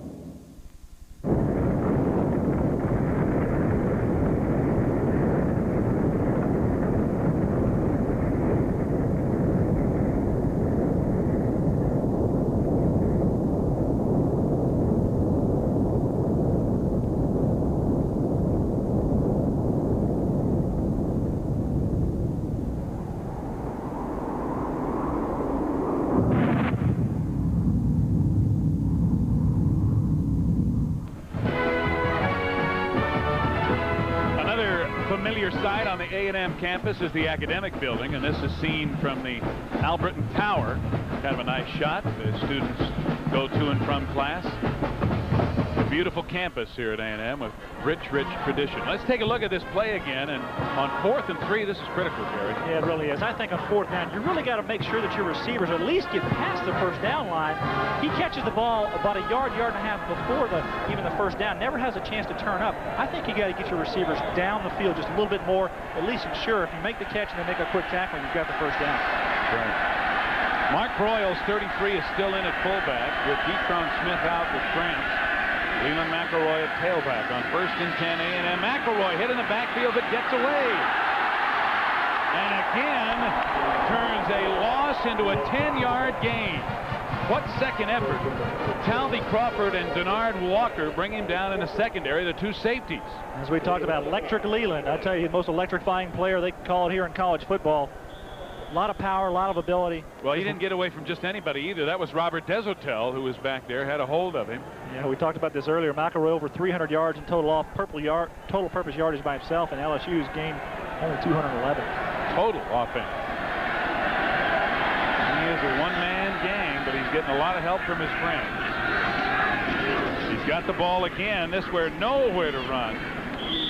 LSU did a good job of jamming up the middle and not allowing themselves to be pushed off the ball. Big David Carmona, number 75, along with James Gilliard, the defensive end, number 7. A rare time there that Leland missed the hole.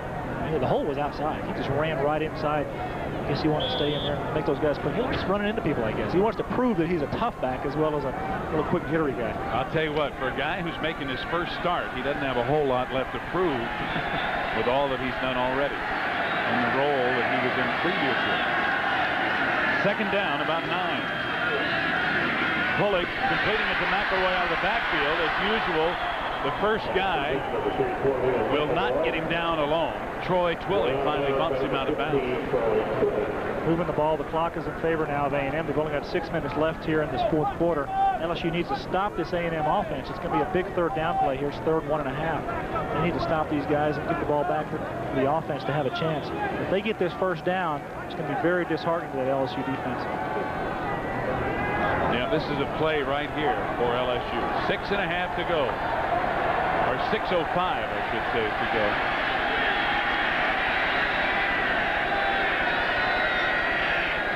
Third down and about 2 yards. McElroy with a huge hole has the first down and is inside the 33 of LSU before Talby Crawford brings him down. Leland getting it very slowly, and it may be that he just needs a blow here with the heat and the number of carries. Plus the pounding. That's the thing that you often don't think about, is the running back gets hit almost every play, and if he's not carrying the ball and getting hit, he's usually throwing a block.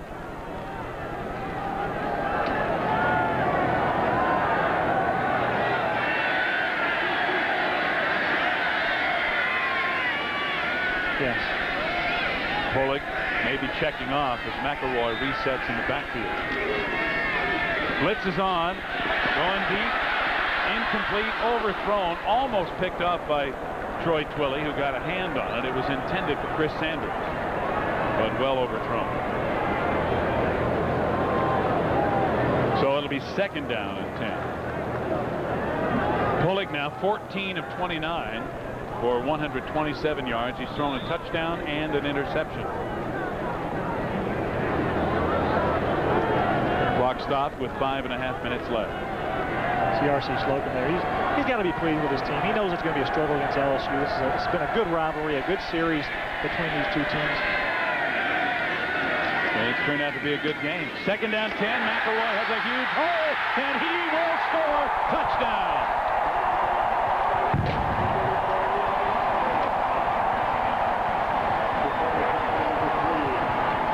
A 33-yard touchdown run by Leland McElroy to put the game on ice for A&M.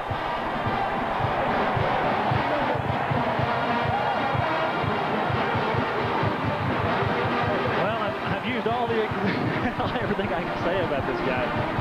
Great offensive line job this time. Look at the hole. I tell you, just any back can't get through there with the speed that he has, and he's just going through there. Kyle Bryant on to attempt the extra point, and it's perfect. Big James Brooks, number 78, was about 5 yards downfield, wiping out a linebacker for McElroy. He may be great, but he's got some big hogs up there flattening some people for him. That hole was huge, and it's now 33-17 on a 33-yard run by Electric Leland. He's had a lot of help from that offensive line, and I tell you, the coaching staff at Texas A&M, they are really, really poised and pleased with what these guys are doing. They have preached to these guys for the past 3 years. In the past 4 years, they're undefeated in Southwest Conference play. It's unprecedented. And last year, they were 10-0-1, tying only SMU, and coming into their own this year, they're set to go for that national championship, and their preseason ranking of number 3 in the country really gives them an opportunity. If someone above them falters and they play consistently and win ball game after ball game, their goal is for the big picture. Well, they've won now. If they win this game today, and they now lead 33-17, it'll be their 27th consecutive win at home.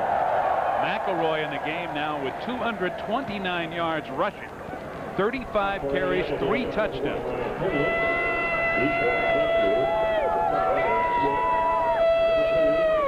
Did he take that off his car? You better put it back on before he drives home. No, his tags weren't current, so I really don't know. Actually, they've changed those in Texas now. They're on the window, so he may be current.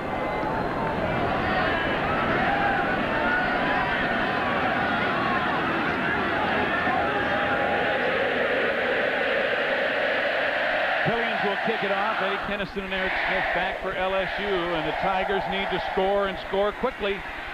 Eddie Kennison, leg wrap and all, runs hard and takes it out to about the 27. Knocked down there by the 12th man, Thomas Little, along with Warwick Holtman, number 43. And another cheer goes up from that 12th man section. Oh, look at those folks. Hey, I know that guy on the right. That's my son and his buddy. Brought them to the game with me, and I tell you, they're having fun in front of that camera. Thanks, guys. 5:22 left to go. LSU brings 3 wideouts into the game.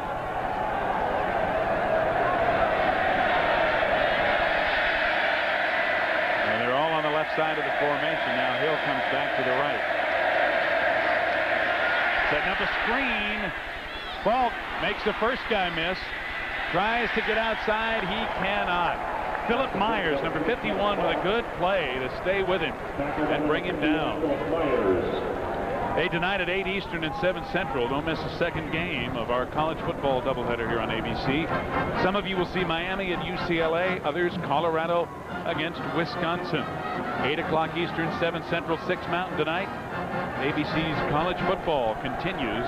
Miami, UCLA, or Colorado, Wisconsin tonight. Loss of 2 on the play. It's 2nd and 12. Toomer back in at fullback, but it's Falk who has the ball in a big hole. Across the 35, out to about the 38. Trent Driver, number 28, drags him down along with Donovan Greer in the secondary. There's a highlight for this team right now. It is Kevin Falk with the way he's doing. As a true freshman coming in here and playing. He didn't start the ball game. They worked him in the first quarter, the end of the first quarter, and he's had the bulk of the load here. Doing a nice job, and I'm sure that Jerry Donato is very pleased with his development. They didn't want to throw the guy in there into the fire, so to speak, here at Texas A&M right off the bat, but he's the future for Texas A&M, for LSU and their future running. 14 carries today, 73 yards. Pretty good day for a young freshman. On first down, almost intercepted. The ball tipped I believe, en route to Eddie Kennison by Philip Meyer. Number 51 may have gotten a hand on it. And then Kennison, coming back hard, almost came up with it. The clock stops with 4:10 remaining. Nice job by a reserve linebacker. This is a good opportunity for Texas A&M to get some reserves into the ball game, get some depth there.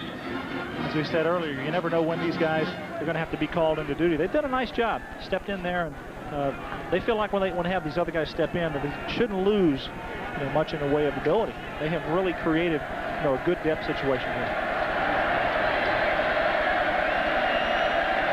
2nd and 10. LSU from their own 37. Complete. And very close to a first down. Chris Beard, number 84, in the grasp of 24, Ray Mickens. Dragged him far enough that it is enough for a first down, just past the mark. Clock stop on the first down with 3:55 left to go. Chris Beard, one of the tight ends. And there with David LaFleur. David's being asked to block a little bit. I don't think they're getting him out in the routes. Chris Beard with a nice catch. Carrying Mickens for the first down. Chris Beard, another young player for LSU, a redshirt freshman out of Shreveport. Gary DiNardo, I'd like to know the myriad of things that are going through his head right now. Incomplete, intended for Shedrick Wilson. Inside the 40, Ray Mickens again had the coverage. Look at this. Second quarter, 21-14, Florida leading Houston. People might be surprised that Houston scored on Florida, and it's only a 7-point game. Steve, your alma mater is looking good. That would be something new. Hey, it's kind of a sad year here in the South for the Southwest Conference. It's dissolved after this year. Texas A&M won as they're moving into the Big 12.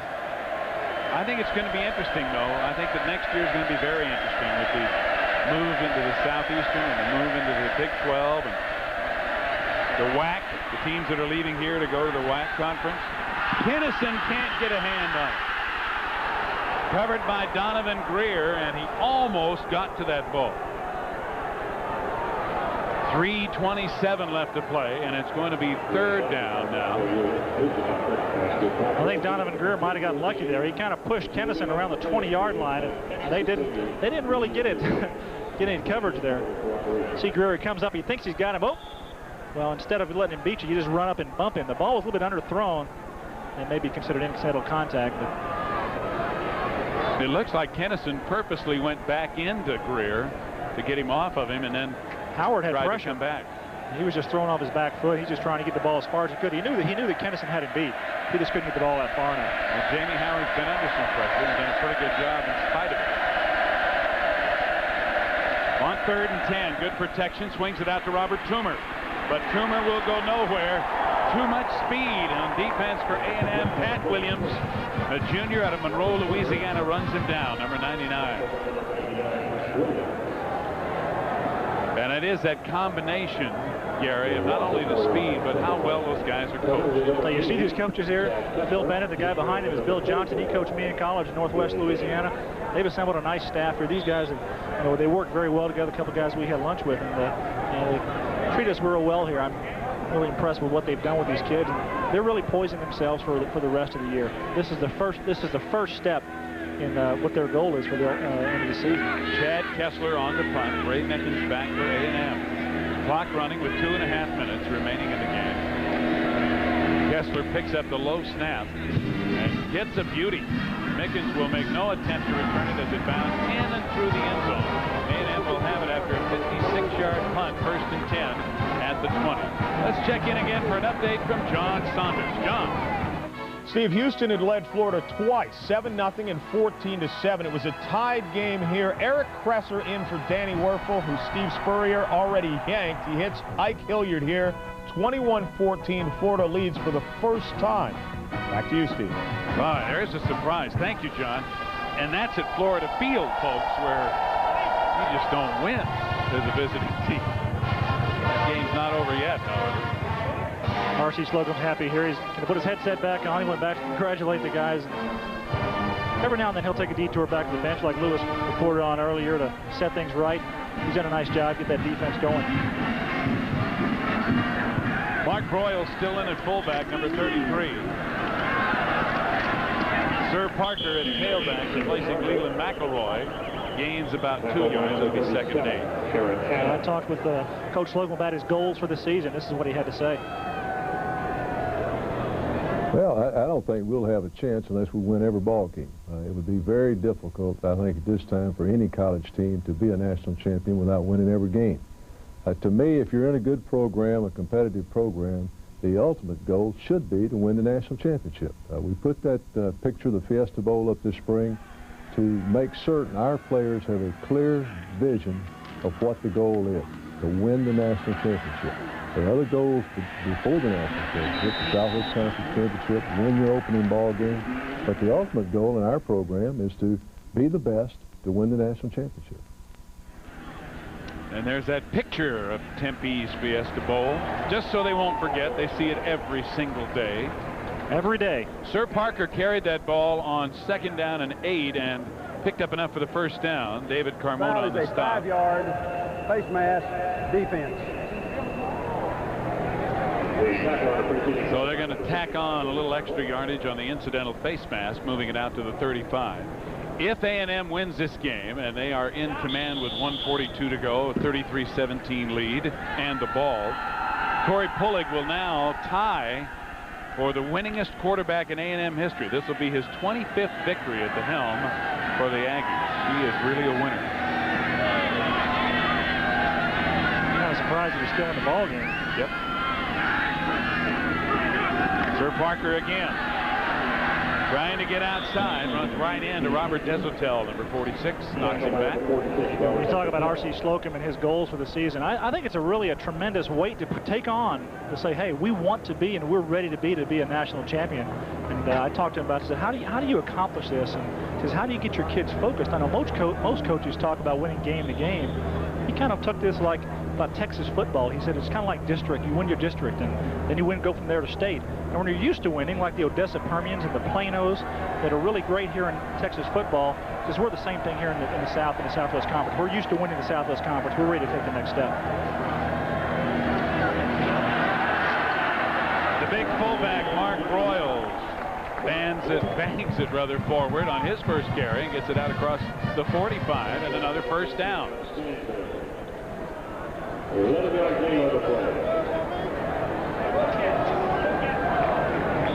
There's a guy who's had a pretty good game, Alan Stansberry.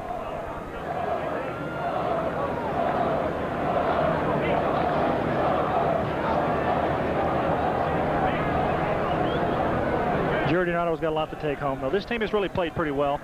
Clock is running down on them, and not enough time to pull this one out. This should be the final play of the game, barring a penalty.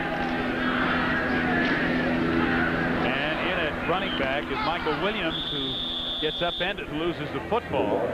But A&M will retain possession. Looks like Broyles got it. As time runs out, the Corps of Cadets run onto the field, and Texas A&M spoils the debut of Jerry DiNardo. Although LSU didn't look too bad here today, R.C. Slocum and company wins their opener. You put the chicken on the grill and you smoke it all up. Put the cheese on the chicken and you wrap it all up with the guaca. You put the guacamole with the pico. Sprinkle on pico de gallo. Put it all in a tortilla. And now you got a Chili's fajita. Nobody makes chicken fajitas like Chili's. Nobody. I got it.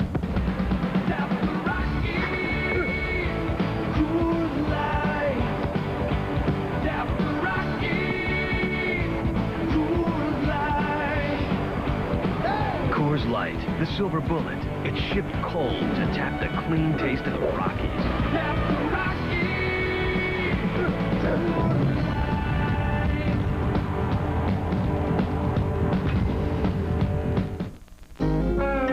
My hands were steady, my eyes were clear and bright.